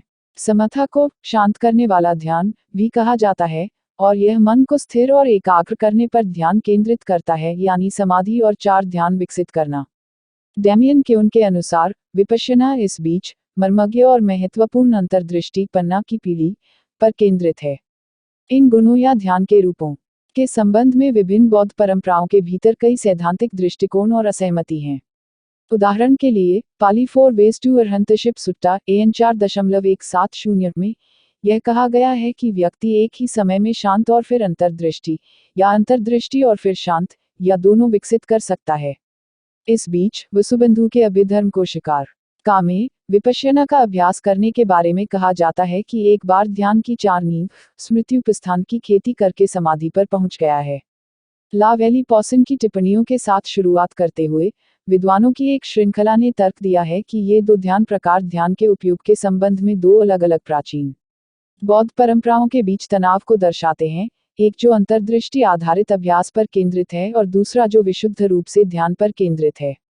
हालांकि अन्य विद्वानों जैसे अनालयो और रूपर्ट गैथिन ने इन दोनों प्रथाओं को पूरक के रूप में देखने के बजाय इस 2 पथ थीसिस से असहमत हैं। ब्रह्म विहार, चार अथाह या चार निवास, जिन्हें ब्रह्म विहार भी कहा जाता है, बौद्ध परंपराओं में ध्यान के लिए गुण या निर्देश हैं, जो एक व्यक्ति को स्वर्गीय ब्रह्मा क्षेत्र में पुनर्जन्म लेने में मदद करता है। इन्हें पारंपरिक रूप से देवता ब्रह्मा और उनके निवास स्थान की विशेषता माना जाता है। चार ब्रह्म विहार हैं। प्रेम कृपा पाली, मैक्टा, संस्कृत, मैथिली, सभी के प्रति सक्रिय सद्भावना है। करुणा पाली और संस्कृत, करुणा, मेटा से परिणाम, यह दूसरों की पीड़ा को अपने रूप में पहचानना है। सहानुभूतिपूर्ण आनंद पाली और संस्कृत, मुदिता, आनंद की भावना है क्योंकि अन्य लोग खुश हैं, भले ही किसी ने इसमें योगदान न दिया हो, यह सहानुभूतिपूर्ण आनंद का एक रूप है। संभाव पाली, उपेक्षा, संस्कृत, उपेक्ष, समचित्ता और शांति है, सभी के साथ निष्पक्ष व्यवहार करना। पीटर हार्वे के अनुसार, बौद्ध धर्मग्रंथ स्वीकार करते हैं कि चार ब्रह्मविहार ध्यान अभ्यास बौद्ध परंपरा के भीतर उत्पन्न नहीं हुए। ब्रह्मविहार कभी कभी ब्रह्मलोक के रूप में ध्यान की परंपरा के साथ और उपरोक्त चार अतुलनीय पूर्व बुद्ध और बुद्ध बाद वैदिक और श्रमणिक साहित्य में पाए जाते हैं। स्वर्गीय क्षेत्र में पुनर्जन्म के लिए ब्रह्मविहार अभ्यास के पहलू बौद्ध ध्यान परंपरा का एक महत्वपूर्ण हिस्सा रहे हैं। गोम्ब्रिज के अनुसार, ब्रह्म विहार का बौद्ध उपयोग मूल रूप से मन की एक जागृत अवस्था और अन्य प्राणियों के प्रति एक ठोस दृष्टिकोण को संदर्भित करता है जो यहाँ और अभी ब्राह्मण के साथ रहने के बराबर था। बाद की परंपरा ने उन विवरणों को भी शाब्दिक रूप से लिया, उन्हें ब्रह्मांड विज्ञान से जोड़ा और उन्हें ब्रह्म दुनिया में पुनर्जन्म द्वारा अमन के साथ रहने के रूप में समझा। गोम्ब्रिज के अनुसार, बुद्ध ने सिखाया कि दयालुता, जिसे ईसाई प्रेम कहते हैं, मोक्ष का एक तरीका था। तंत्र, कुछ बौद्ध परंपराएं, विशेष रूप से जो तांत्रिक बौद्ध धर्म से जुड़ी हैं, जिन्हें वज्रयान और गुप्त मंत्र के रूप में भी जाना जाता है, ध्यान में देवताओं और बुद्धों की छवियों और प्रतीकों का उपयोग करते हैं। यह आमतौर पर एक बुद्ध छवि या कुछ अन्य मानसिक छवि, जैसे प्रतीक, मंडल, एक शब्दांश आदि की मानसिक रूप से कल्पना करके और उस छवि का उपयोग करके शांत और अंतर्दृष्टि पैदा करने के लिए किया जाता है। कोई कल्पित देवता के साथ स्वयं की कल्पना और पहचान भी कर सकता है। जबकि वज्रयान में विजुअलाइजेशन प्रथाएं विशेष रूप से लोकप्रिय रही हैं, वे महायान और थेरवाद परंपराओं में भी पाई जा सकती हैं। तिब्बती बौद्ध धर्म में अद्वितीय तांत्रिक तकनीक, जिसमें विजुअलाइजेशन, लेकिन मंत्र पाठ, मंडल और अन्य तत्व भी शामिल हैं, को गैर तांत्रिक ध्यान की तुलना में बहुत अधिक प्रभावी माना जाता है और वे सबसे लोकप्रिय ध्यान विधियों में से एक हैं। अतुलनीय योग तंत्र, अनुत्तर योग तंत्र की विधियों को बदले में उच्चतम और सबसे उन्नत के रूप में देखा जाता है। अनुत्तर योग अभ्यास को दो चरणों में बांटा गया है, पीढ़ी चरण और समापन चरण। जनरेशन स्टेज में व्यक्ति शून्यता का ध्यान करता है और अपने आप को एक देवता के रूप में देखता है और साथ ही इसके मंडल की कल्पना करता है। ध्यान स्पष्ट रूप और दिव्य गौरव विकसित करने पर है, यह समझ कि स्वयं और देवता एक हैं। इस विधि को देवता योग के रूप में भी जाना जाता है।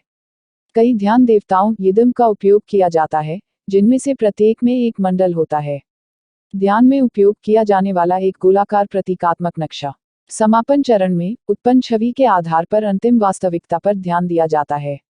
समापन चरण प्रथाओं में तुम्मो और फोवा जैसी तकनीकें भी शामिल हैं। कहा जाता है कि ये सूक्ष्म शरीर तत्वों के साथ काम करते हैं, जैसे ऊर्जा चैनल, नाड़ी, महत्वपूर्ण तत्व बिंदु, महत्वपूर्ण हवाएं, वायु और चक्र। सूक्ष्म शरीर की ऊर्जा को शक्तिशाली तरीकों से चेतना को प्रभावित करने के रूप में देखा जाता है और इस प्रकार महान आनंद, महासुख उत्पन्न करने के लिए उपयोग किया जाता है, जिसका उपयोग मन की चमकदार प्रकृति और खाली और भ्रामक प्रकृति की प्राप्ति के लिए किया जाता है। सभी घटनाओं ब्रह्मपूर्ण शरीर, जो ज्ञान की ओर ले जाती है। पूर्णता प्रथाओं को अक्सर विभिन्न प्रणालियों में बांटा जाता है, जैसे नरोपा के 6 धर्म और कालचक्र के 6 योग। तिब्बती बौद्ध धर्म में ऐसी प्रथाएं और विधियां भी हैं जिन्हें कभी कभी दो तांत्रिक चरणों के बाहर के रूप में देखा जाता है, मुख्यतः महामुद्रा और जोगचेन अतियोग अभ्यास। पीटर हार्वे के अनुसार, जब भी बौद्ध धर्म स्वस्थ रहा है, न केवल ठहराया गया है, बल्कि अधिक प्रतिबद्ध लोगों ने औपचारिक ध्यान का अभ्यास किया है। हालांकि जोर से भक्तिपूर्ण जप, हार्वे कहते हैं, सबसे प्रचलित बौद्ध अभ्यास रहा है और ध्यान का एक रूप माना जाता है जो ऊर्जा, आनंद, प्रेमपूर्णता और शांत पैदा करता है, मन को शुद्ध करता है और जप करने वाले को लाभ पहुंचाता है। अधिकांश बौद्ध इतिहास में बौद्ध मठों की परंपरा में मुख्य रूप से ध्यान का अभ्यास किया गया है और ऐतिहासिक साक्ष्य बताते हैं कि आम लोगों द्वारा गंभीर ध्यान एक अपवाद रहा है। हाल के इतिहास में बौद्ध मठों में अल्पसंख्यक भिक्षुओं द्वारा निरंतर ध्यान का अनुसरण किया गया है।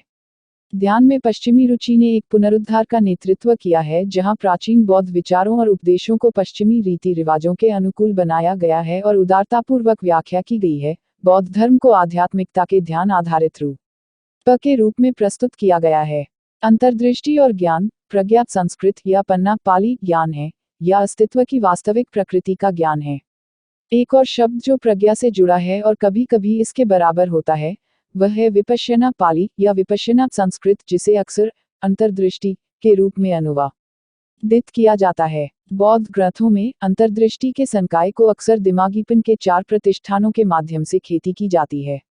प्रारंभिक ग्रंथों में पन्ना को 5 संकायों इंद्रिया में से एक के रूप में शामिल किया गया है, जिन्हें आमतौर पर खेती के लिए महत्वपूर्ण आध्यात्मिक तत्वों के रूप में सूचीबद्ध किया जाता है। उदाहरण के लिए देखें, एन पन्ना को समाधि के साथ मन की उच्च अवस्थाओं में प्रशिक्षण अधिचित्सिक के रूप में भी सूचीबद्ध किया गया है। बौद्ध परंपरा अज्ञानता अविद्या, एक मौलिक अज्ञानता, गलतफहमी या वास्तविकता की प्रकृति की गलत धारणा को दुख और संसार के मूल कारणों में से एक मानती है। इस अज्ञान पर काबू पाना जागृति के मार्ग का हिस्सा है। इस पर काबू पाने में नश्वरता का चिंतन और वास्तविकता की गैर स्व प्रकृति शामिल है, और यह चिपकने की वस्तुओं के लिए वैराग्य विकसित करता है और दुख और संसार से मुक्त करता है। प्रज्ञा सभी बौद्ध परंपराओं में महत्वपूर्ण है। इसे विभिन्न प्रकार से धर्म, घटना, कर्म और पुनर्जन्म के कामकाज और आश्रित उत्पत्ति के ज्ञान की अस्थायी और गैर स्व प्रकृति के बारे में ज्ञान के रूप में वर्णित किया गया है। इसी तरह विपश्यना का भी इसी तरह से वर्णन किया गया है, जैसे कि पानिसंविदामगा में, जहां इसे चीजों का अस्थायी, असंतोषजनक और गैर स्व के रूप में चिंतन कहा जाता है। ब्रूंखोर्स्ट और वेटर जैसे कुछ विद्वानों ने तर्क दिया है कि यह विचार की अंतर्दृष्टि मुक्ति की ओर ले जाती है। बौद्ध धर्म में बाद का विकास था और समाधि और अंतर्दृष्टि की प्रारंभिक बौद्ध प्रस्तुति के साथ विसंगतियां हैं। हालांकि कोलेट कॉक्स और डैमियन केउन जैसे अन्य लोगों ने तर्क दिया है कि अंतर्दृष्टि मुक्ति की प्रारंभिक बौद्ध प्रक्रिया का एक महत्वपूर्ण पहलू है, जो समाधि के साथ आत्मज्ञान यानी आसव की बाधाओं को दूर करने में सहयोग करती है। थेरवाद बौद्ध धर्म में विपश्यना ध्यान का ध्यान निरंतर और पूरी तरह से जानना है कि कैसे घटनाएं धम अस्थायी एनिका स्वयं अंतता और दुख नहीं है। आधुनिक थेरवाद में विपश्यना के अभ्यास के लिए सबसे व्यापक रूप से इस्तेमाल की जाने वाली विधि वह है जो सतिपत्तन सुत्त में पाई जाती है। समथ और विपश्यना के संबंध में समकालीन थेरवाद में कुछ असहमति है। विपश्यना आंदोलन में कुछ लोग समता पर अंतर्दृष्टि के अभ्यास पर जोर देते हैं और अन्य थेरवादन इससे असहमत हैं। महायान बौद्ध धर्म में अंतर्दृष्टि, विपश्यना और शांति क्षमता का विकास भी सिखाया और अभ्यास किया जाता है। महायान बौद्ध धर्म के कई अलग अलग स्कूलों में इन गुणों को विकसित करने के लिए ध्यान तकनीकों का एक बड़ा भंडार है। इनमें विभिन्न बुद्धों के दर्शन, बुद्ध के नाम का पाठ, तांत्रिक बौद्ध मंत्रों का प्रयोग और धरनी शामिल हैं। महायान बौद्ध धर्म में अंतर्दृष्टि में कुछ महायान दार्शनिक विचारों की सीधी समझ प्राप्त करना भी शामिल है, जैसे शून्यता दृश्य और चेतना केवल दृश्य।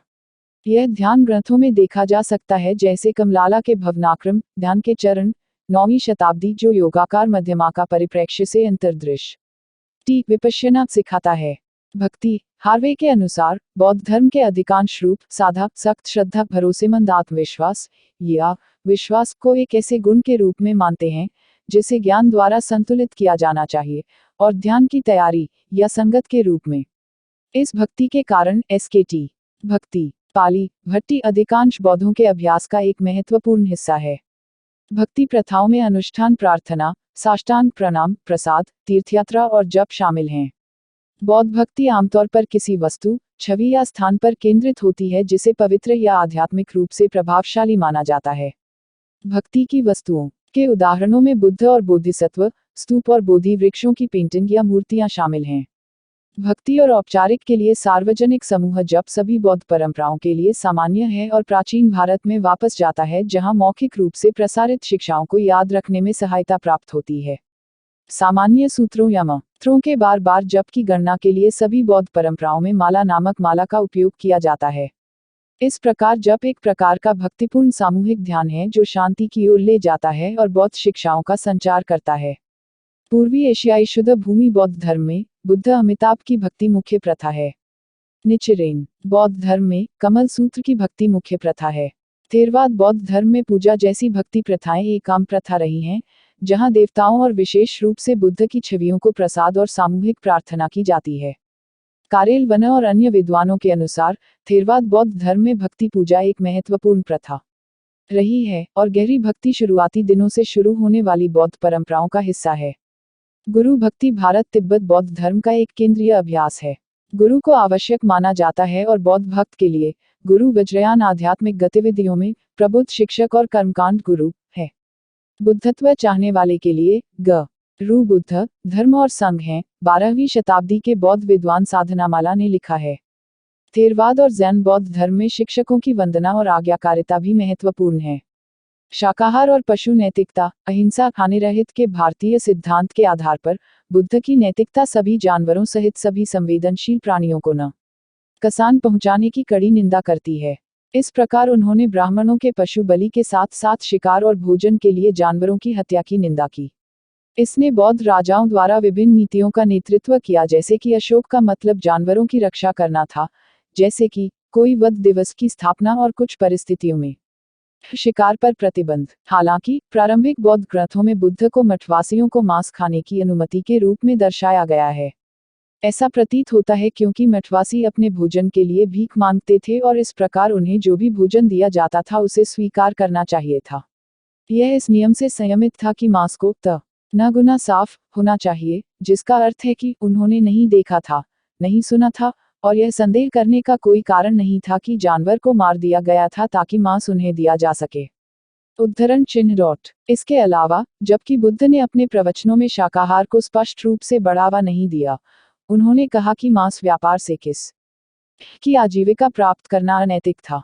हालांकि यह नियम किसी विशिष्ट आहार का प्रचार नहीं था, बल्कि भोजन के लिए जानवरों की वास्तविक हत्या के विरुद्ध एक नियम था।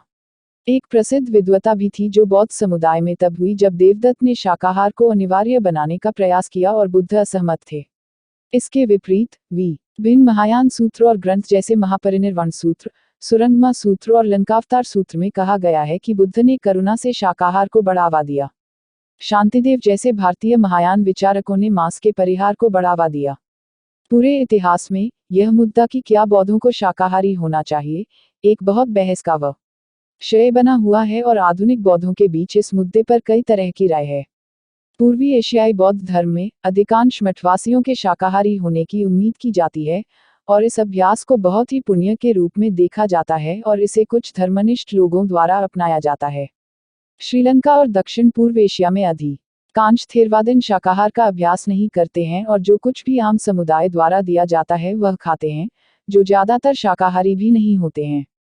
लेकिन कुछ अपवाद हैं। कुछ भिक्षु शाकाहारी होना पसंद करते हैं और कुछ मठाधीशों जैसे अजहन सुमेधु ने भिक्षुओं को शाकाहारी भोजन दान करने के लिए आम समुदाय को प्रोत्साहित किया है। इस बीच महासी सयाओ ने शाकाहार की सिफारिश की है कि यह सुनिश्चित करने का सबसे अच्छा तरीका है कि किसी का भोजन 3 तरह से शुद्ध हो।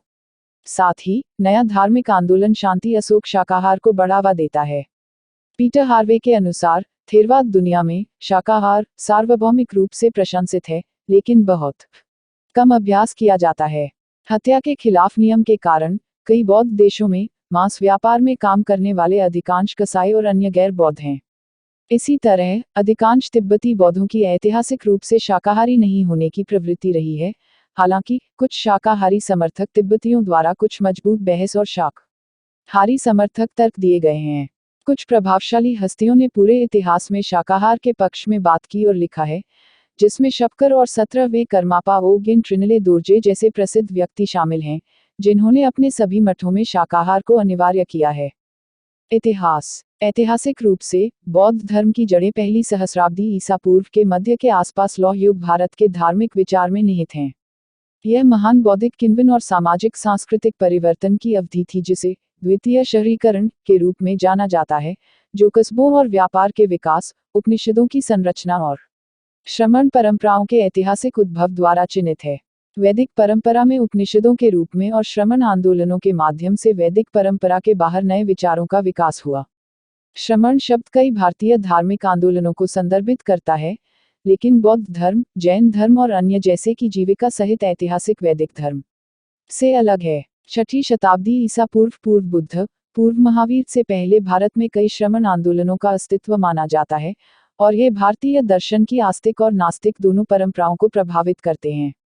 मार्टिन विल्सेशायर के अनुसार श्रमण परंपरा भारत में दो चरणों में विकसित हुई, अर्थात पक्के बुद्ध और शव का चरण पूर्व व्यक्तिगत तपस्वी और बाद में शिष्यों की परंपरा थी, और बौद्ध धर्म और जैन धर्म अंततः इन्हीं से उभरा। ब्राह्मणवादी और गैर ब्राह्मणवादी तपस्वी समूहों ने कई समान विचारों को साझा किया और उनका उपयोग किया, लेकिन श्रमण परंपराओं ने पहले से ही स्थापित ब्राह्मणवादी अवधारणाओं और दार्शनिक जड़ों को आकर्षित किया। विल्शायर ने अपने स्वयं के सिद्धांतों को तैयार करने के लिए कहा, बौद्ध विचारों को पेश करने और समझाने के लिए उनका उपयोग करते हुए सबसे पुराने बौद्ध ग्रंथों में ब्राह्मणवादी रूपांकनों को पाया जा सकता है। उदाहरण के लिए, बौद्ध विकास से पहले ब्राह्मणवादी परंपरा ने 3 वैदिक यज्ञों को सत्य, संस्कार, शांति या संयम जैसी अवधारणाओं के रूप में आंतरिक रूप से और विभिन्न रूप से पुनर्व्याख्या की। बौद्ध ग्रंथ 3 वैदिक यज्ञों की अग्नि का भी उल्लेख करते हैं, उन्हें नैतिक आचरण के रूप में व्याख्या करते हैं। श्रमण धर्मों ने आत्मा, स्वयं, ब्राह्मण, मृत्यु के बाद की प्रकृति जैसी मूल मान्यताओं पर ब्राह्मण परंपरा को चुनौती दी और तोड़ दिया, और उन्होंने वेदों और उपनिषदों के अधिकार को खारिज कर दिया। बौद्ध धर्म ऐसा करने वाले कई भारतीय धर्मों में से एक था। भारतीय बौद्ध धर्म के इतिहास को 5 अवधियों में विभाजित किया जा सकता है। प्रारंभिक बौद्ध धर्म, कभी कभी पूर्व सांप्रदायिक बौद्ध धर्म कहा जाता है, निकाय बौद्ध धर्म या सांप्रदायिक बौद्ध धर्म, प्रारंभिक बौद्ध विद्यालयों की अवधि, प्रारंभिक महायान बौद्ध धर्म, स्वर्गीय महायान और वज्रयान का युग, तांत्रिक युग। लैम्बर्ट श्मिटहौसेन के अनुसार पूर्व सांप्रदायिक बौद्ध धर्म विभिन्न विद्यालयों के विकास से पहले उनके विभिन्न पदों के साथ हुई हित अवधि है। प्रारंभिक बौद्ध ग्रंथों में मठवासी नियमों के मुख्य निकाय के साथ 4 प्रमुख पाली निकाय और चीनी सिद्धांत में पाए गए उनके समानांतर आगम शामिल हैं, जो पतिमुक्खा के विभिन्न संस्करणों में जीवित हैं। हालांकि इन ग्रंथों को समय के साथ संशोधित किया गया था, और यह स्पष्ट नहीं है कि बौद्ध शिक्षाओं की प्रारंभिक परत क्या है। बौद्ध धर्म के सबसे पुराने मूल के बारे में जानकारी प्राप्त करने का एक तरीका थेरवादिन पाली कैनन और अन्य ग्रंथों के सबसे पुराने संस्करणों की तुलना करना है। प्रारंभिक स्रोतों की विश्वसनीयता और सबसे पुरानी शिक्षाओं के मूल को निकालने की संभावना विवाद का विषय है। वेटर के अनुसार विसंगतियां बनी हुई हैं, और उन विसंगतियों को हल करने के लिए अन्य तरीकों को लागू किया जाना चाहिए। मिशेल के अनुसार शुरुआती ग्रंथों में कई जगहों पर कुछ बुनियादी शिक्षाएं दिखाई देती हैं, जिससे अधिकांश विद्वानों ने यह निष्कर्ष निकाला है कि गौतम बुद्ध ने 4 आर्य सत्य, आर्य अष्टांगिक पथ, निर्वाण, अस्तित्व के 3 चिन्हों के समान कुछ सिखाया होगा। 5 समुच्चय, आश्रित उत्पत्ति, कर्म और पुनर्जन्म। एन रॉस रीड के अनुसार इन सभी सिद्धांतों को थेरवाद पाली ग्रंथों और महासंगिका स्कूल के शालिस्तंबा सूत्र द्वारा साझा किया गया है। भिक्खु इनलायो द्वारा हाल ही में किए गए एक अध्ययन में निष्कर्ष निकाला गया है कि थेरवाद मध्यमा निकाय और सर्वस्तिवाद मध्यमा आगम में ज्यादातर एक ही प्रमुख सिद्धांत शामिल हैं।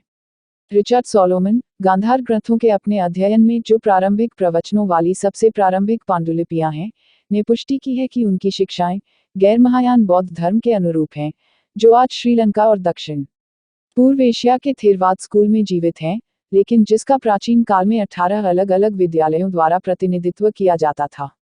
हालांकि कुछ विद्वानों का तर्क है कि आलोचनात्मक विश्लेषण इन प्रारंभिक ग्रंथों में पाए गए विभिन्न सिद्धांतों के बीच विसंगतियों को प्रकट करता है, जो प्रारंभिक बौद्ध धर्म के लिए वैकल्पिक संभावनाओं की ओर इशारा करते हैं। कुछ शिक्षाओं और सिद्धांतों की प्रामाणिकता पर सवाल उठाया गया है। उदाहरण के लिए, कुछ विद्वानों का मानना कि ऐतिहासिक बुद्ध की शिक्षा के लिए कर्म केंद्रीय नहीं था, जबकि अन्य इस स्थिति से असहमत हैं। इसी तरह इस बात पर विद्वानों की असहमति है कि क्या प्रारंभिक बौद्ध धर्म में अंतर्दृष्टि को मुक्ति के रूप में देखा गया था, या क्या यह बाद में 4 ध्यानों के अभ्यास में जोड़ा गया था। ब्रोंखोर्स्ट जैसे विद्वान यह भी सोचते हैं कि 4 महान सत्य प्रारंभिक बौद्ध धर्म में तैयार नहीं किए गए हो सकते हैं, और मुक्त अंतर्दृष्टि के विवरण के रूप में शुरुआती बौद्ध धर्म में सेवा नहीं करते थे। वेटर के अनुसार बौद्ध पथ का वर्णन प्रारंभ में मध्य मार्ग शब्द जितना ही सरल रहा होगा। कालांतर में इस संक्षिप्त विवरण को विस्तृत किया गया, जिसके परिणामस्वरूप अष्टांगिक मार्ग का वर्णन हुआ। कई बौद्ध धर्मग्रंथों के अनुसार गौतम बुद्ध के परिनिर्वाण संस्कृत से उच्चतम शमन के तुरंत बाद पहली बौद्ध परिषद को सामूहिक रूप से शिक्षाओं को पढ़ने के लिए आयोजित किया गया था, ताकि यह सुनिश्चित हो सके कि मौखिक प्रसारण में कोई त्रुटि नहीं हुई है। कई आधुनिक विद्वान इस घटना की ऐतिहासिकता पर सवाल उठाते हैं। हालांकि रिचर्ड गोम्ब्रिच कहते हैं कि बुद्ध की शिक्षाओं के मितवासी सभा पाठ संभवतः बुद्ध के जीवनकाल के दौरान शुरू हुए और उन्होंने शिक्षाओं को संहिताबद्ध करने की समान भूमिका निभाई। तथाकथित द्वितीय बौद्ध संगीति का परिणाम संघ में प्रथम विद्वता के रूप में हुआ। आधुनिक विद्वानों का मानना कि यह संभवतः तब हुआ था जब सुधारवादियों के एक समूह ने स्थाविरिस बुजुर्गों ने विनय मितवासी शासन को संशोधित करने की मांग की थी, और इससे उन रूढ़िवादियों के साथ विभाजन हुआ जिन्होंने इस परिवर्तन को अस्वीकार कर दिया। उन्हें महासंगिक कहा गया। जबकि अधिकांश विद्वान स्वीकार करते हैं कि यह किसी समय हुआ था, डेटिंग पर कोई सहमति नहीं है, खासकर अगर यह अशोक के शासनकाल से पहले या बाद की तारीख है। मौर्य सम्राट अशोक 304-232 बीसी के समय तक बौद्ध धर्म पूरे भारत में धीरे धीरे फैल सकता था, जो धर्म के सार्वजनिक समर्थक थे। अशोक और उसके वंशजों के समर्थन से और अधिक स्तूपों जैसे सांची और भरहुतम मंदिरों जैसे महाबोधि मंदिर का निर्माण हुआ और इसका प्रसार पूरे मौर्य साम्राज्य में और पड़ोसी देशों जैसे मध्य एशिया में हुआ। श्रीलंका का द्वीप मौर्यकाल 322-180 बीसी के दौरान और बाद में स्थवीर समुदाय ने कई स्कूलों को जन्म दिया, जिनमें से एक थेरवाद स्कूल था जो दक्षिण में एकत्र होने के लिए जाता था और दूसरा जो सर्वस्तिवाड़ा स्कूल था जो मुख्य रूप से उत्तर भारत में था। इसी तरह महासंघिका समूह भी अंततः विभिन्न संघों में विभाजित हो गए। मूल रूप से ये विवाद विभिन्न बिरादरी के मितवासी अनुशासनात्मक संहिताओं पर विवादों के कारण हुए थे, लेकिन अंततः लगभग 100 सी तक, यदि पहले नहीं तो सैद्धांतिक असहमति के कारण भी विवाद हो रहे थे। विद्वानों के बाद या आगे बढ़ते हुए प्रत्येक संघ ने त्रिपिटक ग्रंथों की ट्रिपल टोकरी का अपना संस्करण जमा करना शुरू कर दिया। अपने त्रिपिटक में प्रत्येक स्कूल में बुद्ध के सूत्र, एक विनय टोकरी अनुशासनात्मक कोड शामिल थे और कुछ स्कूलों में एक अभिधर्म टोकरी भी शामिल थी जो कि विस्तृत शैक्षिकी वर्गीकरण, सारांश और सूत्रों की व्याख्या पर ग्रंथ थे। विभिन्न बौद्ध स्कूलों के अभिधर्मों में सिद्धांत विवरण काफी भिन्न हैं, और इनकी रचना 3री शताब्दी ईसा पूर्व और पहली सहस्राब्दी सीई के माध्यम से की गई थी। अशोक के आदेशों के अनुसार मौर्य सम्राट ने भारत के पश्चिम में विभिन्न देशों में धर्म फैलाने के लिए दूत भेजे, विशेष रूप से पड़ोसी सेल्यूसिड साम्राज्य के पूर्वी प्रांतों में, और यहाँ तक भूमध्य सागरीय हेलेनिस्टिक राज्यों तक भी। यह विद्वानों में असहमति का विषय है कि इन दूतों के साथ बौद्ध धर्म प्रचारक भी थे या नहीं। मध्य और पश्चिम एशिया में ग्रीक भाषी बौद्ध राजाओं और प्राचीन एशियाई व्यापार मार्गों के माध्यम से बौद्ध प्रभाव बढ़ा, एक घटना से ग्रीको बौद्ध धर्म के रूप में जाना जाता है। इसका एक उदाहरण चीनी और पाली बौद्ध अभिलेखों में मिलता है, जैसे कि मिलिंद पेन्हा और गांधार की ग्रीको बौद्ध कला। मिलिंद पेन्हा एक बौद्ध भिक्षु और 2री शताब्दी ईसा पूर्व ग्रीक राजा मेनेंडर के बीच बातचीत का वर्णन करता है, जिसके बाद मेनेंडर त्याग देता है और खुद निर्वाण की खोज में मितवासी जीवन में चला जाता है। कुछ विद्वानों ने मिलिंद पेन्हा संस्करण पर सवाल उठाया है, यह संदेह व्यक्त करते हुए कि क्या मेनेंडर बौद्ध थे या बौद्ध भिक्षुओं के अनुकूल थे। कुषाण साम्राज्य 30-375 सी मध्य और दक्षिण एशिया के माध्यम से सिल्क रोड व्यापार को नियंत्रित करने के लिए आया था, सने उन्हें गांधार बौद्ध धर्म और इन क्षेत्रों के बौद्ध संस्थानों के साथ बातचीत करने के लिए लाया। कुषाणों ने अपने पूरे देश में बौद्ध धर्म का संरक्षण किया और कई बौद्ध केंद्रों का निर्माण या नवीनीकरण किया गया। सर्वस्तिवाड़ा स्कूल विशेष रूप से इष्ट था, विशेष रूप से सम्राट कनिष्क 128-151 सी द्वारा। कुषाण समर्थन ने बौद्ध धर्म को अपने व्यापार मार्गों के माध्यम से विश्व धर्म में विस्तार करने में मदद की। बौद्ध धर्म खोतान, तारिम बेसिन और चीन में फैल गया, अंततः सुदूर पूर्व के अन्य हिस्सों में। बौद्ध धर्म के कुछ शुरुआती लिखित दस्तावेज गांधार बौद्ध ग्रंथ हैं, जो लगभग पहली शताब्दी ईस्वी सन के हैं और धर्मगुप्तक स्कूल से जुड़े हैं। 7वीं शताब्दी में ईरानी पठार की इस्लामी विजय, उसके बाद अफगानिस्तान की मुस्लिम विजय और 10वीं और 12वीं शताब्दी के बीच मध्य एशिया में इस्लाम को राजकीय धर्म के रूप में इस्लाम के साथ गजनवी साम्राज्य की स्थापना के कारण गिरावट आई और इनमें से अधिकांश क्षेत्रों से बौद्ध धर्म का गायब होना। महायान महान वाहन बौद्ध धर्म की उत्पत्ति अच्छी तरह से समझ में नहीं आती है और यह आंदोलन कैसे और कहां से उत्पन्न हुआ, इसके बारे में विभिन्न प्रतिस्पर्धी सिद्धांत हैं। सिद्धांतों में यह विचार शामिल है कि यह कुछ ग्रंथों की पूजा करने वाले विभिन्न समूहों के रूप में शुरू हुआ या यह एक सख्त वन तपस्वी आंदोलन के रूप में उभरा। पहली महायान रचनाएं पहली शताब्दी ईसा पूर्व और 2री शताब्दी सीई के बीच लिखी गई थी। महायान की उत्पत्ति के लिए शुरुआती मौजूदा सबूतों में से अधिकांश महायान ग्रंथों के शुरुआती चीनी अनुवादों से आते हैं, मुख्यतः लोककीमा के।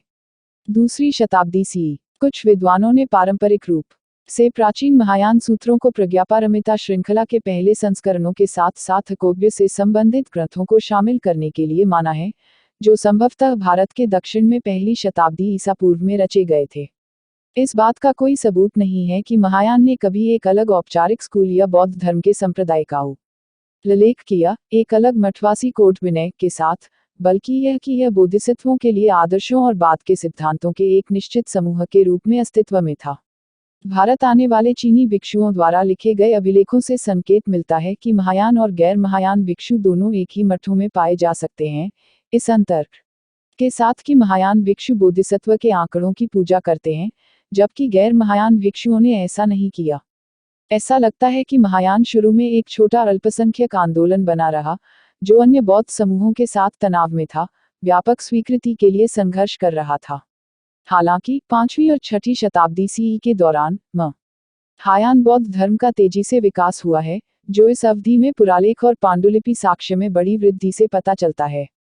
हालांकि यह अभी भी अन्य बौद्ध स्कूलों की तुलना में अल्पसंख्यक बना हुआ है। महायान बौद्ध संस्थान निम्नलिखित शताब्दियों के दौरान प्रभाव में बढ़ते रहे।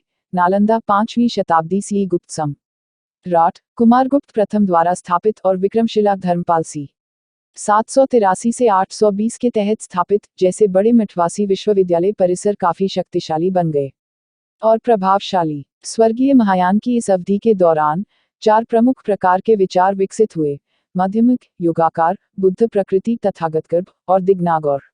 धर्मकीर्ति की ज्ञानमीमांसा परंपरा। डेन लुस्टॉस के अनुसार मध्यमाकार और योगाकार में बहुत कुछ समान है और समानता प्रारंभिक बौद्ध धर्म से उपजी है। गुप्त काल 4ठी-6ठी शताब्दी और हर्षवर्धन सी 590-647 सी के साम्राज्य के दौरान बौद्ध धर्म भारत में प्रभावशाली रहा और नालंदा और वल्लभी विश्वविद्यालय जैसे बड़े बौद्ध शिक्षण संस्थान अपने चरम पर थे। बौद्ध धर्म भी पाल साम्राज्य 8वीं-12वीं शताब्दी के समर्थन में फला फूला।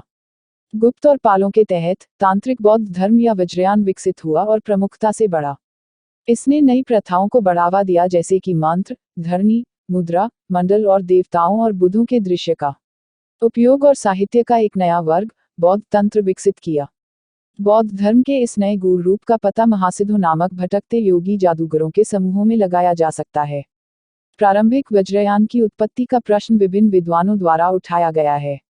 डेविड सेफोर्ट रूएग ने सुझाव दिया है कि बौद्ध तंत्र ने पैन इंडियन धार्मिक सबस्ट्रेट के विभिन्न तत्वों को नियोजित किया है जो विशेष रूप से बौद्ध, शैव या वैष्णव नहीं हैं। इंडोलॉजिस्ट एलेक्सिस सैंडरसन के अनुसार वज्रयान साहित्य के विभिन्न वर्ग बौद्ध और शैववाद दोनों को प्रायोजित करने वाले शाही दरबारों के परिणामस्वरूप विकसित हुए। सैंडरसन ने तर्क दिया है कि बौद्ध तंत्रों को उधार प्रथाओं, शर्तों, अनुष्ठानों और शैव तंत्रों के रूप में दिखाया जा सकता है। उनका तर्क है कि बौद्ध ग्रंथों ने भी सीधे तौर पर विभिन्न शैव तंत्रों, विशेषकर भैरव विद्यापीठ तंत्रों की नकल की। इस बीच रोनाल्ड एम. डेविडसन का तर्क है कि शैव विद्यापीठ ग्रंथों से सीधे प्रभाव के लिए सैंडरसन के दावे समस्याग्रस्त हैं, क्योंकि विद्यापीठ तंत्र का कालक्रम किसी भी तरह से इतनी अच्छी तरह से स्थापित नहीं है और शैव परंपरा ने गैर हिंदू देवताओं, ग्रंथों और परंपराओं को भी विनियोजित किया। इस प्रकार डेविडसन का तर्क है कि इसमें कोई संदेह नहीं है कि बौद्ध तंत्र कपालिका और अन्य शैव आंदोलनों से बहुत अधिक प्रभावित थे। प्रभाव स्पष्ट रूप से पारस्परिक था। पहले से ही इस बात के युग के दौरान बौद्ध धर्म भारत के अन्य क्षेत्रों में राज्य का समर्थन खो रहा था, जिसमें करकोटा, प्रतिहार, राष्ट्रकूट, पांड्य और पल्लव की भूमि शामिल थी। वैष्णववाद और शैववाद जैसे हिंदू धर्मों के पक्ष में समर्थन का यह नुकसान भारतीय उपमहाद्वीप में बौद्ध धर्म के पतन की लंबी और जटिल अवधि की शुरुआत है। इस्लामी आक्रमणों और भारत की विजय 10वीं से 12वीं शताब्दी ने कई बौद्ध संस्थानों को और नुकसान पहुंचाया और नष्ट कर दिया, जिससे 1200 के दशक तक भारत से इसके लगभग गायब हो गए। माना जाता है कि चीन में बौद्ध धर्म का सिल्क रोड प्रसारण 2री या पहली शताब्दी के अंत में शुरू हुआ था, हालांकि साहित्यिक स्रोत सभी सवालों के घेरे में हैं। चीन में विदेशी बौद्ध भिक्षुओं द्वारा पहली बार प्रलेखित अनुवाद प्रयास 2री शताब्दी सी में थे।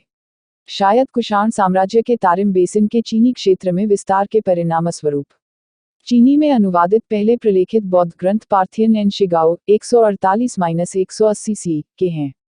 178 और 189 सीई के बीच लुओयांग में कुषाण भिक्षु लोककीमा द्वारा पहले ज्ञात महायान शास्त्र ग्रंथों का चीनी में अनुवाद किया गया है। चीन स बौद्ध धर्म को उसके पड़ोसी कोरिया 4वीं शताब्दी, जापान 6वीं-7वीं शताब्दी और वियतनाम सी 1ली-2री शताब्दी में पेश किया गया था। चीनी तांग राजवंश 618-907 के दौरान चीनी गूढ़ बौद्ध धर्म भारत से पेश किया गया था और चान बौद्ध धर्म ज़ेन एक प्रमुख धर्म बन गया था। सोंग राजवंश 960-1279 में चैन का विकास जारी रहा और इस युग के दौरान इसने कोरियाई बौद्ध धर्म और जापानी बौद्ध धर्म को बहुत प्रभावित किया। इस अवधि के दौरान शुद्ध भूमि बौद्ध धर्म भी लोकप्रिय हो गया और अक्सर चान के साथ मिलकर इसका अभ्यास किया जाता था। यह गीत के दौरान भी था कि 130,000 से अधिक लकड़ी के प्रिंटिंग ब्लॉकों का उपयोग करके पूर्व चीनी कैनन को मुद्रित किया गया था। गूढ़ बौद्ध धर्म 8वीं शताब्दी के बाद से के भारतीय काल के दौरान बौद्ध धर्म भारत से तिब्बत और मंगोलिया तक फैल गया। जोहान्स ब्रोंखोर्स्ट का कहना है कि गूढ़ रूप आकर्षक था क्योंकि इसने एकांत मठवासी समुदाय के साथ साथ सामाजिक संस्कार और अनुष्ठानों के लिए महत्वपूर्ण लोगों और राजाओं के लिए उत्तराधिकार और युद्धों के दौरान एक राजनीतिक राज्य के रखरखाव के लिए आक्रमण का विरोध करने की अनुमति दी थी।